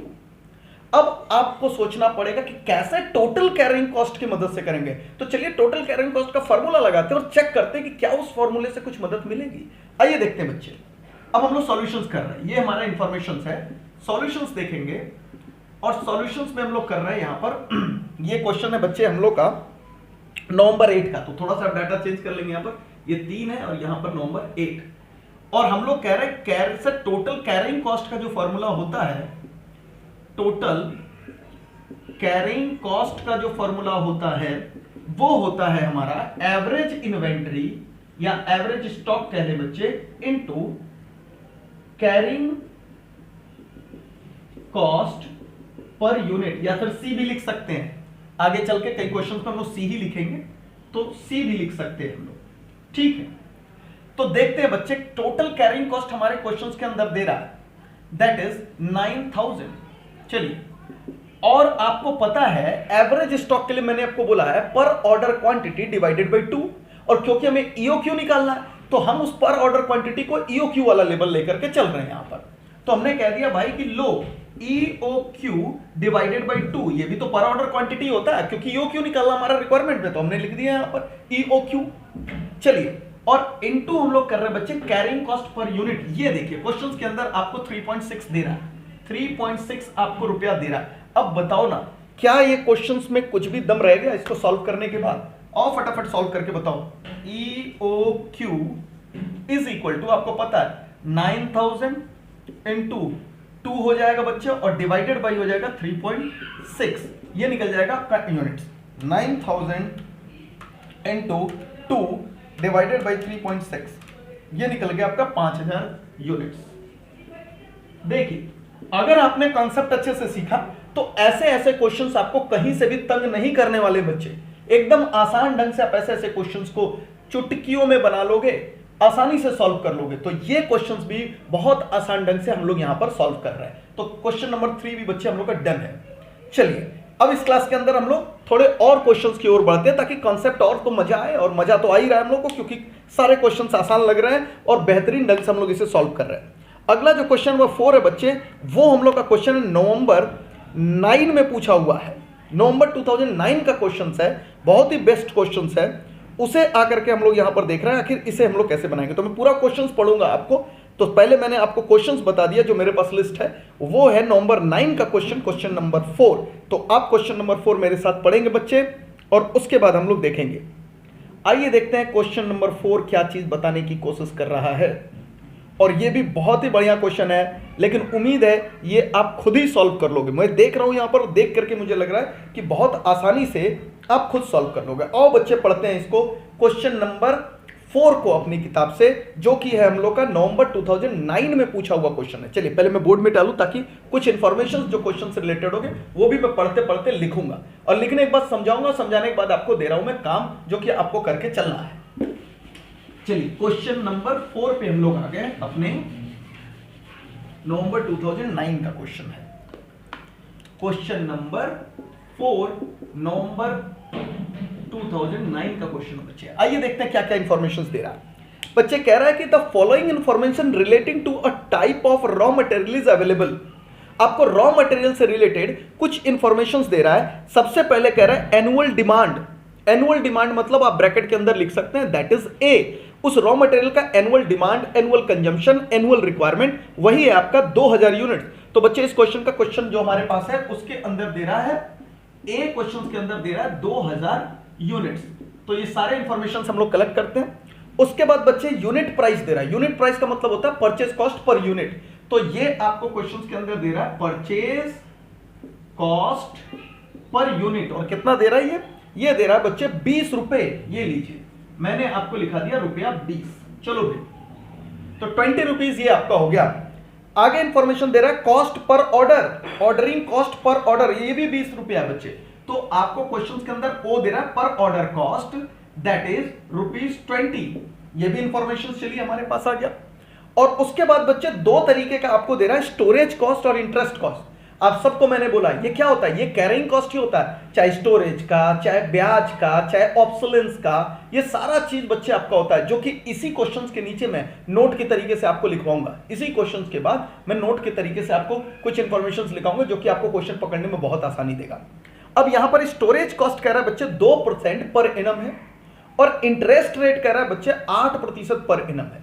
और ये दोनों बच्चे आपका होता है कैरिंग कॉस्ट पर एनम को निकालने में मदद करेगा। तो 2% स्टोरेज कॉस्ट और इंटरेस्ट, जो ब्याज, जो पैसा आप फंसा करके मटेरियल्स को ला करके अपने पास रख रहे हो, तो उस पर बच्चे आपका एक अपॉर्चुनिटी कॉस्ट जा रहा है, आपका इंटरेस्ट कॉस्ट जा रहा है, क्योंकि वो पैसा बैंक में रखे होते तो वो आपका आता ना, तो वो आप कॉस्ट समझ करके चलिए आपका निकल रहा है यहां पर। तो क्या कह रहा है यहां पर, आपका इंटरेस्ट कॉस्ट है 8% का और आपका स्टोरेज कॉस्ट है बच्चे 2% का। तो टोटल कैरिंग कॉस्ट कितना हो गया, ये अगर मैं बोलूं सी, तो इस क्वेश्चन के लिए अगर मैं सी कहूं तो क्या हो जाएगा, स्टोरेज और प्लस इंटरेस्ट दोनों को हम लोग ले लेंगे, इंटरेस्ट और स्टोरेज प्लस इंटरेस्ट, और दोनों को जोड़ करके कितना आ जाएगा बच्चे हमारे पास, दैट इज हमारे पास है 2% प्लस जो क्वेश्चंस के अंदर दे रहा है इंटरेस्ट रेट आपका 8%, तो टोटल हो जाता है बच्चे ये हमारे पास 10%। बस बाकी कहानी तो आपको पता ही है कि कैसे निकालना है। प्रतिशत में दे रहा है तो आपको सी कैलकुलेट करना पड़ेगा बच्चे। इस क्वेश्चन को मैं आपको समझा ही दे रहा हूं। लीड टाइम दे रहा है बच्चे हाफ मंथ। अगेन आप लीड टाइम को गोला बना ले लीड टाइम को। जैसे जैसे इंफॉर्मेशन जिनका उपयोगिता नहीं है अभी क्वेश्चंस के अंदर, बहुत सारे इंफॉर्मेशन है, आगे चलकर हम लोग जब ऑर्डर लेवल सेट करेंगे तो उसके अंदर ये लीड टाइम आएगा। तो फिलहाल इसे भी आप गोला बना करके लेटर का तमगा लगा दे। जैसे क्वेश्चंस में हम लोगों ने सेफ्टी स्टॉक को गोला बना करके लेटर का तमगा लगाया, बाद में समझेंगे क्या होता है। यहां लीड टाइम को गोला बना करके बच्चे आप लगा दीजिए लेटर। और कह रहा है calculate the economic order quantity and total inventory cost of the material. Total inventory cost of the material, और यहां एक टोटल इन्वेंट्री कॉस्ट का भी एक कंसेप्ट हम लोग सीखेंगे बच्चे। चलिए सबसे पहले तो आपको पता है कि हमारा ईओक्यू तो बहुत सिंपल है। ईओक्यू तो पूछना नहीं है इस क्वेश्चंस में क्या है। सबसे पहले आप मुझे कैरिंग कॉस्ट बता दे बच्चे। कैरिंग कॉस्ट अगर मैं निकालने के लिए बोलूं, दैट इज वर्किंग कर ले इसका, फिर तो फॉर्मूला लिखना है। वर्किंग क्या है? वर्किंग में आप सबसे पहले निकाल लेंगे कैरिंग कॉस्ट पर यहां पर यूनिट। बताइए फटाफट, यानी सी ही मैं बोल रहा हूं जो परसेंटेज में दिया है, दैट इज सी। सी क्या है हमारा इस क्वेश्चंस के अंदर? तो 10% कह रहा है। आपको पता है कि भाई परचेज प्राइस से लेकर के निकालना होता है, तो 20 इंटू 10% आप करेंगे बच्चे, तो मेरे हिसाब से आ रहा है ये ₹2। तो ₹2 पे आपका निकल करके आ गया, ये आपका हो गया, that is carrying cost per unit per annum आपका निकल गया ₹2 का। अब आइए फॉर्मूला लगाइए और ईओक्यू निकाल लीजिए। आइए इस क्वेश्चन के अंदर ईओक्यू निकाल लें हम लोग फास्ट एकदम। बताइए ईओक्यू क्या निकलेगा? ईओक्यू बचेगा हम लोग का, ये वर्किंग है बच्चे, ये अंडरस्टैंडिंग के लिए होता है। आप एग्जाम में ऐसे काम नहीं करेंगे, आपका सॉल्यूशन यहीं से स्टार्ट हो रहा है वर्किंग के साथ। ईओक्यू होता है बच्चे 2 into A into O divided by C. अब तो ये बोलते बोलते आपको याद सा हो गया होगा। कितना है मान लो भर दे यहां पर डाटा, और डाटा क्या हमारे पास 2 इंटू क्या हमारा 2000 यूनिट्स इंटू, और इसके बाद आ रहा है बच्चे हमारा यहां पर ऑर्डरिंग कॉस्ट पर ऑर्डर आ रहा है, जो हमारा पर ऑर्डर कॉस्ट वो है 20, और डिवाइडेड बाई कितना कर रहे हैं बच्चे हम लोग ₹2। अब ये टोटल आप स्क्वायर रूट निकालो और देखो आपके सामने वो आंसर निकल करके आ जाएगा, that is 2 into 2000 into 20 divided by 2, और इसका हम लोग निकालेंगे बच्चे स्क्वायर रूट, ये आ रहा है आपका 200 यूनिट्स। एकदम इजी है, 200 यूनिट्स, ये आप देख सकते हो। तो ये क्वेश्चंस में पहला रिक्वायरमेंट तो बच्चे हमारा हो गया। इस क्वेश्चंस के अंदर पहला रिक्वायरमेंट तो आपसे कह रहा था कि आप निकालिए इकोनॉमिक ऑर्डर क्वांटिटी को, और दूसरा कह रहा है total annual inventory cost of the raw material. अब बच्चे जो टोटल एनुअल इन्वेंट्री कॉस्ट कर रहा है वो के लिए हम लोग सबसे पहले सीखेंगे फॉर्मूला, और तब हम लोग बनाएंगे इसको। तो यहां तक की नोटिंग के बाद अब एक नोटिंग करेंगे, तब इसके पार्ट्स को हम लोग सॉल्व करेंगे, और ये सारे क्वेश्चंस आपको रिवाइज करने दोबारा सॉल्व करके, याद रखिएगा। चलिए, तो इसके बाद अब आप लोग आएंगे और एक नोटिंग करेंगे टोटल, एक नोटिंग करेंगे बच्चे total annual inventory cost is equal to, आप बगल में करके लिखेंगे इज इक्वल टू, ये हम लोग को टोटल करना है, ये निकाल करके चलना, और ये आएगा बच्चे इज इक्वल टू, हम लोग लेंगे purchase cost plus total ordering cost plus total carrying cost. तो बच्चे आपका ये करने पर निकल जाता है टोटल एनुअल इन्वेंट्री कॉस्ट, यानी पूरी की पूरी इन्वेंट्री कॉस्ट का सालाना जो खर्च है वो आएगा। इसके अंदर हम लोग परचेज कॉस्ट भी ले रहे हैं, टोटल ऑर्डरिंग कॉस्ट भी ले रहे हैं, और टोटल कैरिंग कॉस्ट भी लेकर के हम लोग चल रहे हैं। अब हम लोग ये टोटल कॉस्ट निकाल सकते हैं ईओक्यू लेवल पर। तो मैंने आपको शॉर्टकट फॉर्मूला बताया बच्चे, जिसके जरिए हम लोग यहां पर टोटल ऑर्डरिंग कॉस्ट और टोटल कैरिंग कॉस्ट निकाल लेंगे अपने उस फॉर्मूले से, और उसके बाद हम लोग टोटल परचेज कॉस्ट के साथ इंटू कर लेंगे। तो आइए सबसे पहले मैं आपको निकलवा दे रहा हूं, या फिर अलग से भी निकाल सकते हो, क्योंकि इस क्वेश्चन के अंदर आपके पास कोई भी ऐसी रिक्वायरमेंट नहीं है जिसके लिए आप नंबर ऑफ ऑर्डर निकालो, ये सारी चीजें निकालो, ये सारा कुछ तो कह नहीं रहा। तो हम लोग डायरेक्टली चाहे तो क्या कर सकते हैं, हम लोग इन दोनों के लिए वो शॉर्टकट वाला फॉर्मूला कर सकते हैं जो कि लास्ट क्लास में हम लोगों ने बच्चे सीखा था। तो आइए सबसे पहले तो मैं क्या कर सकता हूं, इसके लिए वर्किंग्स करते हैं हम लोग, और वर्किंग में मैं लिख रहा हूं यहां पर अपने ये नोटिंग्स के बाद अब वापस से मैं सॉल्यूशंस में लेकर के आ रहा हूं। ये तो आप कर ही लोगे, ये तो आपको करना ही करना है। अब हम लोग अपने सॉल्यूशंस में जो अभी अभी क्वेश्चन नंबर 4 मैंने पिक किया था, उसका सेकंड पार्ट जो मैं पिक कर रहा हूं, उसके अंदर वर्किंग में मैंने क्या किया, मैंने लिखवा दिया परचेज कॉस्ट। परचेज कॉस्ट कितना हो जाएगा बच्चे, आपका टोटल यूनिट्स जो है, परचेज कॉस्ट क्या निकलेगा आपको, परचेज कॉस्ट होगा बच्चे जो भी आपका एनुअल डिमांड है या रिक्वायरमेंट है into purchase cost per unit से आप मल्टीप्लाई करोगे। तो ये मैंने जो परचेज कॉस्ट लिखा बच्चे, ये टोटल परचेज कॉस्ट है, याद रखिएगा। This is total purchase cost, total ordering cost and total carrying cost. और टोटल परचेज कॉस्ट को समझाने के लिए मैंने एक फॉर्मूला यहां पर लिख दिया, annual demand into purchase cost per unit, यानी जितना यूनिट आपका साल भर में चाहिए उससे आप उसके पर यूनिट कॉस्ट को मल्टीप्लाई कर दीजिए, तो ये आपका निकल जाएगा। ठीक है, ये आप एक जगह पहले नोट कर लेंगे। फिर क्वेश्चन नंबर 4 का जो सेकंड पार्ट है, हम लोग को कहा है निकाल करके बताओ भैया टोटल इन्वेंटरी कॉस्ट क्या है। अब इसी फॉर्मूले को अपने सॉल्यूशंस के लिए मैं यूज कर रहा हूं बच्चे, तो ये नोटिंग के बाद अब इसी फॉर्मूले को मैं सॉल्यूशंस के लिए यूज कर रहा हूं। आपको पता है टोटल ऑर्डरिंग कॉस्ट मैंने अलग से कैलकुलेट करना सिखाया, आप कर सकते हो, उस पर कोई रोक टोक नहीं है। टोटल कैरिंग कॉस्ट को भी मैंने आपको अलग से सिखाया, आप कर सकते हो। और मैंने आपको एक शॉर्टकट भी बताया कि ईओक्यू लेवल पर, एट ईओक्यू लेवल पर टोटल आपका ऑर्डरिंग और कैरिंग कॉस्ट का एक शॉर्टकट बताया, तो वो फॉर्मूला हम लोग यहां यूज करके अपने सॉल्यूशंस को सॉल्व कर लेंगे तो आसान होगा। लेकिन अगर आप लंबे तरीके से जाना चाहते हो, मतलब पहले टोटल ऑर्डरिंग कॉस्ट निकाल लें, नंबर ऑफ ऑर्डर इनटू पर ऑर्डर कॉस्ट, कैरिंग कॉस्ट के लिए मैंने बोला है average inventory into carrying cost per unit, तो उस तरीके से भी निकाल करके ऐड करके चल सकते हो। लेकिन क्योंकि इस क्वेश्चंस के अंदर ईओक्यू लेवल पर ही हम लोग को annual inventory cost of the material पूछ रहा है, तो हम लोग एट ईओक्यू लेवल पर वो फॉर्मूला लगा सकते हैं। आइए बच्चे, तो सबसे पहले परचेज कॉस्ट हम लोग निकाल लें अपने सॉल्यूशंस के लिए वर्किंग। तो कितना कह रहा है हम लोग का परचेज कॉस्ट, बताइए कितना है। परचेज कॉस्ट है बच्चे हम लोग का 2000 यूनिट्स से मल्टीप्लाई करेंगे 20 रुपए, तो 2000 यूनिट्स है और मल्टीप्लाई कर देंगे रुपए 20 से, तो ये आ जाता है बच्चे हम लोग का यहां पर 40,000 रुपए। एकदम सिंपल है, रुपया 40,000 आ गया हम लोग का। लेकिन अब हम लोग को टोटल ऑर्डरिंग और टोटल कैरिंग निकालना है। उसके लिए मैं यहां पर आपको एक वर्किंग, ये हमारा मान लीजिए हो गया वर्किंग ए, और वर्किंग बी पर मैं शॉर्टकट लगा रहा हूं। मैं क्या लिख रहा हूं, सम ऑफ टोटल ऑर्डरिंग,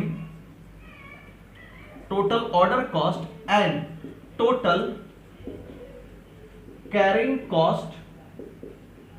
और याद रखिएगा मैं लिख भी रहा हूं यहां पर एट ईओक्यू लेवल, क्योंकि आपको पता है ये शॉर्टकट सिर्फ ईओक्यू लेवल पर ही लग सकता है। तो क्या फॉर्मूला मैंने बनाया था आपको, तो यहां पर मैंने फॉर्मूला बनाया बच्चे 2 into A into O into सी, और ये सब का सब चला जाएगा हमारे स्क्वायर रूट के अंदर। चलिए अब आप फटाफट इसका निकाल करके सॉल्यूशंस बताइए कितना आ रहा है। यहां पर आएगा बच्चे 2 into A into O into सी का, सारे डाटा हम लोग के पास अवेलेबल है, तो हम लोग कर रहे हैं इसे सॉल्व। और 2 इंटू ए हमारा 2000 यूनिट्स का, ऑर्डर कॉस्ट बच्चे इसके अंदर था 20, और हम लोग का जो कैरिंग कॉस्ट आ रहा था बच्चे वो आ रहा था 2 रुपए का। चलिए फास्ट ये कैलकुलेशंस करके मुझे डाटा दे दीजिए ताकि मैं इसे फिलअप कर सकूं। टोटल हमारे पास 2 इंटू 2000 इंटू 20 इंटू 2, और इसका स्क्वायर रूट निकालेंगे बच्चे, आ रहा है 400, तो ये हो गया हमारा रुपया 400। तो देख सकते हैं बच्चे अब हमारे पास इन दोनों का सम तो आ ही गया, यानी इनका और इनका सम जोड़ करके 400 आ गया शॉर्टकट से, और दूसरा हमारे पास 40,000 आ गया। तो हम लोग यहां पर क्या लिख सकते हैं, इसी वाले में आकर के हम लोग क्या लिख सकते हैं, इज इक्वल टू 40,000 प्लस 400, तो ये आ गया बच्चे 40,400। एकदम सिंपल ढंग से। इसके अलग आपको मैंने बताया बच्चे आप क्या कर सकते हो, इसके अलग आप कर सकते हो कि आप डिटेल्ड में बना लो टोटल ऑर्डरिंग कॉस्ट और टोटल कैरिंग कॉस्ट, वो मैंने बताया। लेकिन क्योंकि ये ईओक्यू लेवल पर है तो आसानी से हमने कर लिया। क्वेश्चन में जब तक नहीं बोल रहा है कोई और लेवल, तब तक सारा कैलकुलेशंस आप ईओक्यू लेवल पर ही करेंगे, ये अपने दिमाग में आप बैठा करके चलेंगे। तो एक और बेहतरीन क्वेश्चन बच्चे हम लोगों ने सीख लिया, और यहां से बच्चे आपका बेसिक्स स्ट्रांग हो चुका है। और देख लो कई तरीके के क्वेश्चन हम लोगों ने कर लिए, इससे आपका बेसिक स्ट्रांग हो रहा है। सारी चीजों को बार बार मैं लिखा रहा हूं और बार बार समझाने की कोशिश कर रहा हूं। तो ये क्वेश्चन भी बच्चे हम लोगों ने सॉल्व कर लिया और इसका 4400 हमारे पास निकल गया ये टोटल का। ठीक है बच्चे, तो ये सारे क्वेश्चन पे क्वेश्चंस करने से अपना बहुत सारा हम लोग का डिटेल जो है बच्चे यहां पर समझ करके हम लोग को आ रहा है। अगला जो मैं क्वेश्चन पिक कर रहा हूं बच्चे अपने दिए हुए जो क्वेश्चंस हैं उसमें से बहुत ही बेहतरीन क्वेश्चन है क्वेश्चन नंबर 9, जो कि आपका है नवंबर 2012 का क्वेश्चन नंबर 9। सारे बच्चे आएंगे क्वेश्चन नंबर 9 पर। बहुत ही बढ़िया क्वेश्चन है, आइए उसे डिस्कस करते हैं और देखते हैं उस क्वेश्चन के अंदर हमें क्या सीखने के लिए मिलने वाला है, क्या सीखने के लिए मिलने वाला है। बहुत ही बढ़िया क्वेश्चन है और उस क्वेश्चन के अंदर 2 नई बातें मैं सिखाऊंगा आपको, 2 नई बातें। लेकिन उससे पहले एक टॉपिक आप लिख लीजिए ताकि आपको पता रहे कि आखिर इसके अंदर क्या नया सीखने वाले हैं हम लोग। तो टॉपिक्स डालेंगे बच्चे हम लोग यहां पर, डिस्काउंट हम लोग मिक्स करने वाले हैं इसके अंदर। अभी आप सिर्फ टॉपिक डालें और उसके बाद से तो ये डिसीजन मेकिंग हम लोग का क्वेश्चन है। अब अगला जो हम लोग टॉपिक इसके अंदर सीख रहे हैं क्वेश्चन नंबर 9 से, वो हमारे डिसीजन मेकिंग क्वेश्चन है कि हम कई सारे ऑफर्स में से कौन से ऑफर सिलेक्ट करें या फिर अभी तो डिसीजंस नहीं, अभी डिसीजंस का बेसिक सीखेंगे इस क्वेश्चन के अंदर कि कैसे हमारा फर्क पड़ सकता है चीजों को, उसके बाद डिसीजन लेना भी सीखेंगे हम लोग। तो अपना जो है अब हम लोग का जो आ रहा है वो आने वाला है क्वेश्चन के अंदर concept of quantity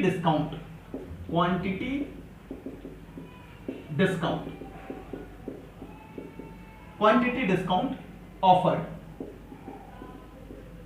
by supplier. जो सप्लायर होगा, याद रखिएगा, जो हमें सप्लाई कर रहा है रॉ मटेरियल, उसने हमें कुछ ऑफर देना है और उस ऑफर का अपने इस पूरे कॉन्सेप्ट पे क्या असर पड़ेगा वो सीख करके हम लोग चलेंगे बच्चे। तो अब अपना जो कॉन्सेप्ट है वो क्वांटिटी डिस्काउंट के ऊपर आएगा। अब समझिए बच्चे, कई बार ऐसा होता है कि आप कह रहे हो मैं तो ईओक्यू वाला ऑर्डर मंगाऊंगा भाई, एक बार में इतना ऑर्डर एक बार में इतनी क्वांटिटी खरीद कर लेकर के आऊंगा, आपने कहा। लेकिन सप्लायर ऑफ रॉ मटेरियल ने आपको लालच दिया, कहा भाई एक बार में कितना ले जा रहे हो, तुम कह रहे हो मेरे पास ईओक्यू का फॉर्मूला है और मैं ईओक्यू के फॉर्मूले से 400 यूनिट निकाला है मैंने कि मैं 400 यूनिट लेकर के हर बार आऊंगा। बोलता फायदा क्या है? वो कह रहा है फायदा ये है कि मेरा टोटल ऑर्डरिंग कॉस्ट और कैरिंग कॉस्ट मिनिमम होगा। भाई परचेस कॉस्ट पे कोई असर तो पड़ता नहीं है, चाहे मैं 5 बार में लाऊं, चाहे 10 बार में लाऊं, चाहे 20 बार में लाऊं। साल भर के अंदर अगर मुझे 10,000 यूनिट चाहिए तो टोटल परचेस कॉस्ट तो मेरा वही रहेगा, क्योंकि 10,000 unit into purchase cost per unit कर देंगे तो मेरा निकल जाएगा टोटल पर। जब उस पर फर्क ही नहीं पड़ना, मैं बचत ही कर सकता हूं, तो किस पर कर सकता हूं? ऑर्डरिंग कॉस्ट और कैरिंग कॉस्ट के ऊपर कर सकता हूं। तो क्यों ना मैं उसे ईओक्यू लेवल पर लेकर के आऊं पर ऑर्डर क्वांटिटी, ताकि मेरा वो मिनिमम हो जाए। तभी सप्लायर ने एक आपको क्वांटिटी डिस्काउंट का लालच दे दिया। बोला आप इसी चिंता में तो हो कि आपके परचेज कॉस्ट पर असर नहीं पड़ रहा है, हम आपको लालच दे रहे हैं। सप्लायर कह रहा है हम आपको लालच दे रहे हैं, अगर एक बार में 400 के जगह 3,000 यूनिट लो, 10,000 आपको चाहिए ना साल में, 10,000 लो, लेकिन एक बार में आप 3 नहीं 2.5 कर लेते, 2,500 लो, तो फिर मैं आपको परचेज प्राइस में से डिस्काउंट दे दूंगा। एक बार में आप 400 खरीदते हो, ज्यादा बार दौड़ते हो, जो भी करते हो, आपका कैरिंग और जो ऑर्डरिंग है वो मिनिमम हो जाता है, लेकिन परचेज कॉस्ट में अब वो आपको लालच दे रहा है। क्या कह रहा है? कह रहा है एक बार में 400 नहीं 2,500 लेकर के आओ ना। ठीक है, आपका कैरिंग कॉस्ट ऑर्डरिंग कॉस्ट बढ़ सकता है, आपका टोटल कैरिंग कॉस्ट यानी वेरिएबल कॉस्ट आपका बढ़ सकता है, कैरिंग प्लस ऑर्डरिंग कॉस्ट हो सकता है मिनिमम ना रहे, ज्यादा हो जाए, लेकिन उससे ज्यादा बचत हम आपके प्राइस में से कम कर दे रहे हैं, डिस्काउंट दे रहे हैं। अब यहां पर सोचने वाली बात आ जाती है। अब हम लोग ये सोचते हैं कि यार कहीं ऐसा तो नहीं कि जो भी हमारा कॉस्ट बढ़ जाएगा, मान लीजिए अगर 2,500 कर रहे हैं हम लोग तो कैरिंग कॉस्ट बढ़ जाएगा, ज्यादा सामान ला करके अपने पास रखेंगे। परचेज कॉस्ट के अगर डिस्काउंट से वो मैनेज हो जाए और थोड़ा अधिक बचत हो जाए तो कितनी बढ़िया बात है, फिर हम वो ऑफर एक्सेप्ट कर सकते हैं।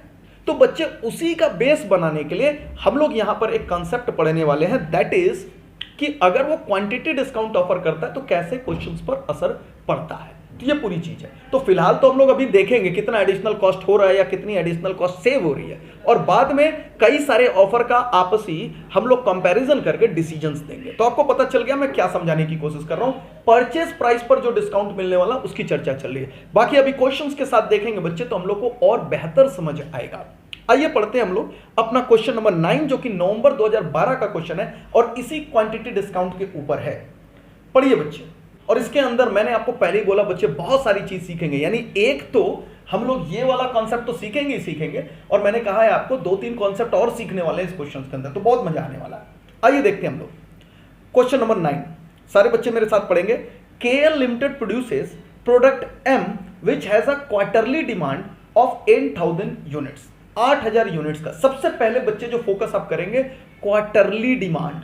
आप क्वार्टरली को गोला बनाओ। जनरली हमें जो चाहिए होता है बच्चे एनुअल रिक्वायरमेंट चाहिए होता है, क्योंकि सारे के सारे जो फॉर्मूले हम लोगों ने बनाया है पूरे साल के हिसाब से बनाया है। जैसे आपने देखो carrying cost per unit per annum बोलता हूं मैं, एनुअल रिक्वायरमेंट ऑफ द जो हमारा इनपुट होता है, जो रॉ मटेरियल होता है वो बोलता हूं मैं। तो सारे फॉर्मूले अपने एनुअल रिक्वायरमेंट पे है। तो याद रखिएगा यहां पर जो दे रहा है क्वार्टरली डिमांड, तो गोला बना लीजिए क्वार्टरली को। पहली बात आप समझ लीजिएगा, जब भी क्वार्टरली डाटा दे तो आप उसे एनुअल पे कन्वर्ट कर लो।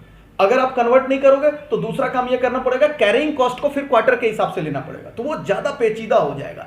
इससे अच्छा क्या है, हम लोग इसे अपने एनुअल रिक्वायरमेंट के बेसिस पर कैलकुलेट कर लेंगे। तो क्वार्टरली पे गोला बना लेंगे। पहली बात इस क्वेश्चन में आपको सिखा दी, जो कि बहुत ही बढ़िया चीज थी। चलिए लेकिन और भी चीजें देखते हैं अभी क्या क्या सिखाने वाला है। कह रहे the product requires 3 kgs of quantity of material X for every finish units of product. अब एक नई लाइन बोल दिया, और सर ये तो समझ के ही परे, अभी तक तो किसी भी क्वेश्चंस में ऐसा नहीं दिखा मैं। ये कौन सा 3 kg कर रहा? बच्चे पहले तो पूरी लाइन अंडरलाइन करो। The product require 3 kgs of quantity of material X for every finish units of product को पूरी की पूरी लाइन को अंडरलाइन करो। फिर मैं आपसे अब चर्चा शुरू करता हूं। अब क्वेश्चंस के ऊपर आएंगे। एक तो क्वार्टरली वाला चलो चक्कर खत्म हो गया। अब हम लोग ध्यान से देखते हैं बच्चे, कह रहा है KL limited produces product M। अब मुझे बताओ KL लिमिटेड M को बनाता है, तो KL लिमिटेड के लिए जो M प्रोडक्ट है वो इनपुट है या आउटपुट है? जैसे ही आप थोड़ा सा फोकस करोगे और समझने की कोशिश करोगे, आपको लगेगा अरे सर ये तो आउटपुट है, क्योंकि KL लिमिटेड बना रहा है, ये तो इसका फिनिश गुड्स है। तो मुझे सोच करके बोलना, जो हम लोग पूरा मटेरियल चैप्टर पढ़ रहे हैं, क्या फिनिश गुड्स का हम लोग रिक्वायरमेंट चेक कर रहे हैं? नहीं, हम लोग तो रॉ मटेरियल का रिक्वायरमेंट चेक कर रहे हैं बच्चे, मटेरियल का रिक्वायरमेंट चेक कर रहे हैं। तो ये 8,000 जो क्वार्टरली डिमांड है वो आपके आउटपुट की है, याद रखिएगा। हमें आउटपुट की नहीं चाहिए, हमें इनपुट की चाहिए। ये जो दे रहा है यहां पर, जो हमारा क्वार्टरली डिमांड है बच्चे, क्वार्टरली डिमांड दे रहा है, ये किसका दे रहा है? आउटपुट का दे रहा है। यहां पर आउटपुट का दे रहा है, दैट इज M का। यहां पर कितना? 8,000 यूनिट्स। हमारे काम की चीज है ही नहीं है, हमें तो इनपुट का चाहिए डिटेल, वो हमारा A बनेगा। आकर के देखते हैं आगे इंफॉर्मेशन क्या पड़ रहा है। कह रहा है बच्चे तो प्रोडक्ट रिक्वायर्स 3 kgs। कह रहा है जो M है, जो प्रोडक्ट बन रहा है, उसे 3 किलो प्रति यूनिट चाहिए होता है। जो M का प्रति यूनिट है वो 3 किलो ऑफ X लेता है। अब क्वेश्चन में आपको समझ आ रहा होगा, सर आउटपुट जो दे रहा है 8,000 यूनिट, उसका हर यूनिट 3 kgs ऑफ X ले रहा है। X है हमारा इनपुट, X है हमारा रॉ मटेरियल। क्यों? क्योंकि 8,000 यूनिट्स जो कि हमारा M बन रहा है, उसको बनाने के लिए हर यूनिट के लिए मुझे 3 किलो X की जरूरत होती है, यानी X ही तो है हमारा रॉ मटेरियल, तो मुझे उसकी रिक्वायरमेंट चेक करनी पड़ेगी। अब आपको समझ आया होगा, अच्छा ये बात है। यानी अगर हम लोग बोले 8,000 यूनिट्स क्वार्टरली डिमांड हमारा है आउटपुट का, तो बच्चे अगर हम क्वार्टरली, समझाने के लिए मैं क्वार्टरली निकाल रहा हूं, लेकिन हमारे क्वेश्चंस के लिए आपको पता है कि आपको एनुअल ही चाहिए होता है, तो पहले क्वार्टरली निकालते हैं फिर एनुअल पे मैं लेके आऊंगा। तो अगर मैं कहूं कि क्वार्टरली डिमांड, अगर हम लोग इनपुट की चेक करें, इनपुट मतलब रॉ मटेरियल की चेक करें, रॉ मटेरियल की बच्चे जो कि हमारा है दैट इज X की चेक करें, तो आपको पता है 8,000 यूनिट से सर, क्योंकि हर यूनिट को बनाने में 3 किलो लग रहा है X का, तो हमारा total quarterly demand for input अगर लेकर के चलेंगे बच्चे, तो हमारा टोटल आ जा रहा है X की रिक्वायरमेंट दैट इज 24,000 kgs। याद रखिए ये है हमारा quarterly demand for that is material X। बहुत सारे बच्चे 8,000 को ही अपना बेस लेते हुए बना लेते हैं क्वेश्चन, वो गलत हो जाता है। याद रखिएगा, quarterly demand for output not required, quarterly demand for input यानी रॉ मटेरियल की हमें आवश्यकता होती है। यानी ऐसे क्वेश्चन जिसके अंदर आउटपुट का डिटेल है तो आपको बच्चे कन्वर्ट करना पड़ेगा इनपुट पर। ये नोट हम लोग क्वेश्चन के लास्ट में लिखेंगे। अब आप समझ गए, अच्छा सर, लेकिन हमें क्या चाहिए? हमें तो क्वेश्चन के अंदर चाहिए बच्चे एनुअल डिमांड। तो आप अगर एनुअल डिमांड निकालेंगे, यानी इस वर्किंग से आपको अंडरस्टैंडिंग कराया मैंने। अगर मैं बोलूं एनुअल रिक्वायरमेंट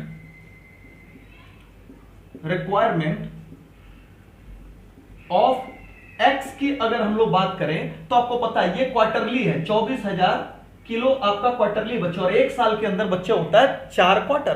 तो अगर आप 4 से मल्टीप्लाई कर दो ना तो ये आपका निकल करके आ जाएगा क्वार्टरली डिमांड। यहां पर आप कर सकते हो 24,000 इंटू 4, दैट इज स्टूडेंट 96,000। ये आपका होगा 96,000 केजी, और ये है हमारा ए इज इक्वल टू। अब आप समझ गए होंगे, पहली चीज तो इस क्वेश्चन के अंदर बहुत अच्छे ढंग से बच्चे हम लोगों ने निकाल ली, that is 96,000 KGs. This is very clear. दो चीज सीख गए, एक तो क्वार्टरली वाला, दूसरा चीज हम लोगों ने क्या सीखा इस क्वेश्चन के अंदर कि बच्चे हमारे पास जो आउटपुट का है तो उसे इनपुट रिक्वायरमेंट में कन्वर्ट करना पड़ेगा। अब हमारा क्वेश्चन ए निकल गया 96,000 केजीज। चलेंगे अब आगे पढ़ रहे हैं। चलो सर, ये तो बहुत अच्छी बात है, हम लोगों ने सीख लिया। अब आपको बच्चे आगे क्या कह रहा है?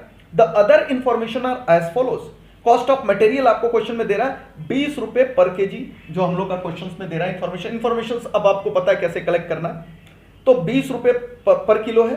Cost of placing an order जो आपका दे रहा है वो है बच्चे यहां पर 1000 पर ऑर्डर, आपका जो 1000 पर ऑर्डर निकाल रहा है। उसके बाद दे रहा है कैरिंग कॉस्ट आपका दे रहा है बच्चे 15% per annum of average inventory, 15% per annum. तो बाकी चीजें बहुत आसान है, आसानी से हम लोग कैलकुलेट कर सकते हैं वर्किंग्स के जरिए। और उसके बाद जो सबसे पहला रिक्वायरमेंट कह रहा है calculate the economic order quantity, economic order quantity. तो वर्किंग नोट आपका 1 तो ये हो गया। वर्किंग नोट 2 में बच्चे आप निकाल लो यहां पर आकर के carrying cost per unit per annum हम लोग निकाल रहे हैं, पर यूनिट पर एनम। तो दूसरी चीज हम लोग को ये निकालनी पड़ेगी, क्वेश्चंस के अंदर जो आपको दे रहा है इनका कॉस्ट ऑफ मटेरियल 20 रुपए पर केजी, बहुत आसान है, आप 20 रुपए लीजिए इनटू इससे क्या करेंगे 15% कह रहा है बच्चे पर एनम। तो आप सीधे 15% से कर सकते हैं इसका 15%, तो ये आ जाएगा आपका 3 रुपया 3 निकल गया बच्चे आपका पर यूनिट पर एनम। तो ये दो छोटे छोटे से जो रिक्वायरमेंट्स थे वो तो हम लोगों ने पूरा कर लिया बच्चे। इसके बाद आपको पता है कि फॉर्मूला लगाएंगे, हमारा निकल जाएगा ईओक्यू। तो चलिए सबसे पहले तो जो हम लोग रटा सटाया सा ईओक्यू वाला पोर्शन है वो सॉल्व करते हैं, फिर हम लेकर के आएंगे आपको जो डिस्काउंट में सिखाना चाहता था। तो फर्स्ट पार्ट को मैं यहां बगल में ही सॉल्व कर दे रहा हूं, आप अलग से उसको कर लेंगे अपने नीचे में। यहां पर EOQ is equal to formula अभी भी है 2 into A into O divided by C, और ये सारा पोर्शन होता है अंडर रूट के अंदर बच्चे। चलिए 2 इंटू A, अब हमारा A रिक्वायरमेंट क्या है 96,000, तो 96,000 केजी बच्चे हम लोगों ने यहां पर कर लिया 96,000। O क्या है हमारा 1000 कह रहा है पर ऑर्डर, आपका 1000 चल रहा, और डिवाइडेड बाई आपका C क्या कह रहा है बच्चे, C कह रहा है बच्चे आपका 3 रुपया। अब आप इसे अंडर रूट में डालिए और फॉर्मूले से निकाल करके बताइए कितना आ रहा है। चलिए फास्ट कैलकुलेट करेंगे, 2 इंटू 96,000 इंटू 1000 डिवाइडेड बाई बच्चे करेंगे 3, और इसका निकालेंगे हम लोग स्क्वायर रूट, और ये आ रहा है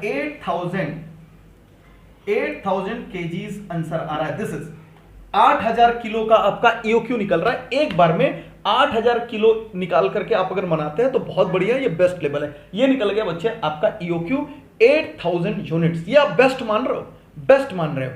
अब आने वाला है आपके पास ऑफर। अब आपके पास आ रहा है बच्चे ऑफर, और ऑफर क्या कह रहा है। अब आगे क्वेश्चन के रिक्वायरमेंट नंबर 2 की ओर अब पढ़ेंगे। Should the company accept an offer of 2% discount by the supplier if he wants to supply the annual requirement of material X in 4 quarterly installment. देखिए क्वेश्चंस में उसने ये नहीं बोला कि भाई तुम 8,000 एक बार में क्यों मंगा रहे हो, ज्यादा मंगा लो। उसने दूसरे तरीके से देखिए क्या कहा, 4 ही इंस्टॉल में अपना पूरा माल मंगा लो। यानी इनडायरेक्टली वो क्या कहना चाहता, अगर 4 ही बार में आप अपने पूरे माल मंगा लेंगे बच्चे, तो हर बार में आपको कितना मंगाना पड़ेगा? आप खुद सोचो, 96,000 आप साल भर के अंदर मंगा रहे हो और कह रहा है भाई अब 4 बार में, 4 इंस्टॉलमेंट में ही पूरा माल मंगा लो। तो आप देख सकते हो 96,000 डिवाइडेड बाई 4 करते हैं बच्चे, तो वो कह रहा है 24,000 किलो एक बार में ले लो, तो मैं आपको 2% का डिस्काउंट दूंगा। डिस्काउंट तो परचेज कॉस्ट पे ही देता है। कह रहा है आप अभी इस क्वेश्चन के अंदर आप देख सकते हो, अभी जो हम लोगों ने सॉल्व किया आप देख सकते हो, मैंने कहा कि नहीं हम तो 8,000 किलो मंगाएंगे जी, ये बेहतरीन लेवल है, लेकिन लालच दिया, कह रहा है कि नहीं तुम 24,000 एक बार में मंगाओ। देखो क्वेश्चन ने 24,000 एक बार में मंगाओ कहा नहीं है, उसने तो ये कहा 4 बार में ही अपना पूरा का पूरा 96,000 का रिक्वायरमेंट ले लो ना, 4 इंस्टॉलमेंट। हम तो निकाल सकते हैं ना ये कि 96,000 4 ही बार में लाना, 96,000 डिवाइडेड बाई 4 करिए तो निकल गया 24,000। 24,000 कह रहा है एक बार में लाओ। अब पूछा जा रहा है क्या ये ऑफर एक्सेप्ट करे? अरे हम लोग हैं, हम लोग चार्टर्ड अकाउंटेंट बनने वाले, तो हम लोग ऐसे थोड़ी बोल देंगे।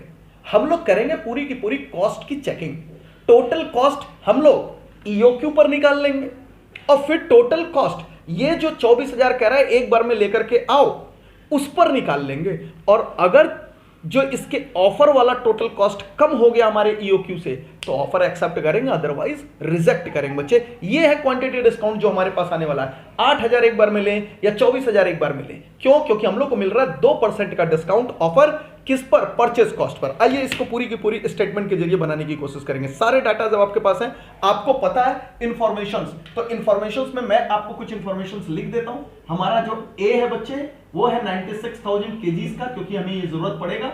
हमारा जो ईओक्यू निकला है बच्चे वो हम लोग का निकला है 8,000 केजीज का, तो ये हमारा इंपॉर्टेंट है। बाकी सारी चीजें आपको पता है।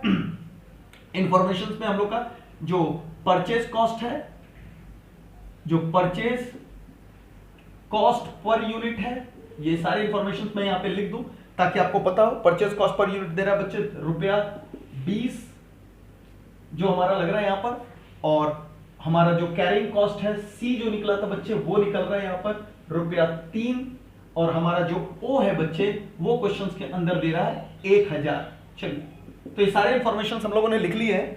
अब हम लोग डिसीजन मेकिंग की ओर चल रहे हैं। तो आपको एग्जाम में ऐसे नहीं लिखना, बस मैंने क्वेश्चन समझाना है इसलिए मैंने यहां पर इंफॉर्मेशंस लिख दिया है। अब ये सारा का सारा इंफॉर्मेशन हम लोग चेक करेंगे, और ये क्वेश्चंस करते या बहुत सारे क्वेश्चंस करने के लायक हो जाओगे। वो हमारा क्या था? Ordering cost that is ₹1,000। अब आइए स्टूडेंट एक स्टेटमेंट बनाते हैं, और वो स्टेटमेंट हम लोग को दिखाएगा कि क्या हम ऑफर एक्सेप्ट करें या नहीं करें। तो हम लोग क्या कर रहे हैं यहां पर? Statement showing evaluation of offer. जो हमारे पास ऑफर आया है उसका इवैल्यूएशन करने के लिए हम एक स्टेटमेंट बना लेते हैं। ठीक है, स्टेटमेंट बनाते हैं हम लोग, और ये कोई फॉर्मेट नहीं है, आप किसी और तरीके से बना सकते हो, आपको टोटल कॉस्ट ही लेकर चलना। तो ये लीजिए बच्चे, ये हमारा है, 2 चीज हम यहां पर ले रहे हैं। एक हमारा है eight EOQ level that is 8,000 KG पर ऑर्डर, ये हमने निकाला है। हमारा ईओक्यू कह रहा है 8,000 केजी, और मैं थोड़ा सा किनारे से लिख दूं ताकि ये पूरा हमारा एक ही बोर्ड के फ्रेम में आ जाए। यहां पर बच्चे एट ईओक्यू हम लोग देख रहे हैं दैट इज, ईओक्यू हमारा कितना है? 8,000 किलो पर ऑर्डर। हमने कहा 8,000 किलो पर ऑर्डर आपको लेकर के चलना है, तो इसकी टोटल कॉस्ट लेंगे। और जो हमारे पास ऑफर आया है वो क्या कह रहा है? कह रहा है 4 इंस्टॉलमेंट में ले लो। तो 4 इंस्टॉलमेंट में बच्चे लेंगे तो एट ऑफर्ड लेवल कितना कह रहा है? कह रहा है पूरा का पूरा 96,000 केजी जो है उसको 4 ही इंस्टॉलमेंट में ले लो, यानी ये कितना कह रहा है? 24,000 पर ऑर्डर। ये कह रहा है 24,000 पर ऑर्डर आप लेकर के चलो। चलो भैया आते हैं और देखते हैं कि क्या हमें इसका ऑफर एक्सेप्ट करना चाहिए या फिर नहीं एक्सेप्ट करना चाहिए, वो हम लोग निकाल रहे हैं। चलो सबसे पहले हम लोग ले रहे हैं यहां पर कैलकुलेशंस कर रहे हैं हम लोग परचेज कॉस्ट। परचेज कॉस्ट कितना निकलेगा बच्चे? क्योंकि टोटल जोड़ेंगे तभी तो टोटल कॉस्ट निकलेगा। Purchase cost plus total ordering cost plus हम लोग क्या निकाल करके चलेंगे? Total carrying cost. Purchase cost कितना है हमारा? साल के टोटल रिक्वायरमेंट। परचेज कॉस्ट का आपको फॉर्मूला पता है, कि साल में टोटल 96,000 चाहिए और परचेज कॉस्ट पर यूनिट करेंगे हम लोग। आइए, तो यहां पर निकल रहा है बच्चे 96,000 इंटू जो हमारा परचेज कॉस्ट है ₹20, तो हम लोग इससे कर रहे हैं 20 से इंटू, सीधे आप 20 से इंटू कर ले, तो ये निकल करके आ जा रहा है आपका परचेज कॉस्ट 96,000 इंटू 20, और ये निकल करके आया बच्चे 19,20,000। चलो ठीक है, पहले सारे कैलकुलेशंस ईओक्यू लेवल पे हम लोग कर रहे हैं, उसके बाद हम लोग ऐड कर रहे हैं बच्चे ordering cost, total ordering cost. तो ये हमारा हो गया टोटल परचेज कॉस्ट। अब हम लोग ऐड कर रहे हैं इसके अंदर टोटल ऑर्डरिंग कॉस्ट। अच्छा, हम चाहें तो साथ में फॉर्मूला भी लिख ले ताकि आपके रिविजन्स के लिए आसानी रहेगा। ये मैं यहां पर लिखवा दे रहा हूं, A into purchase cost per unit, ताकि आपको पता चले आखिर ये निकाल कैसे रहे।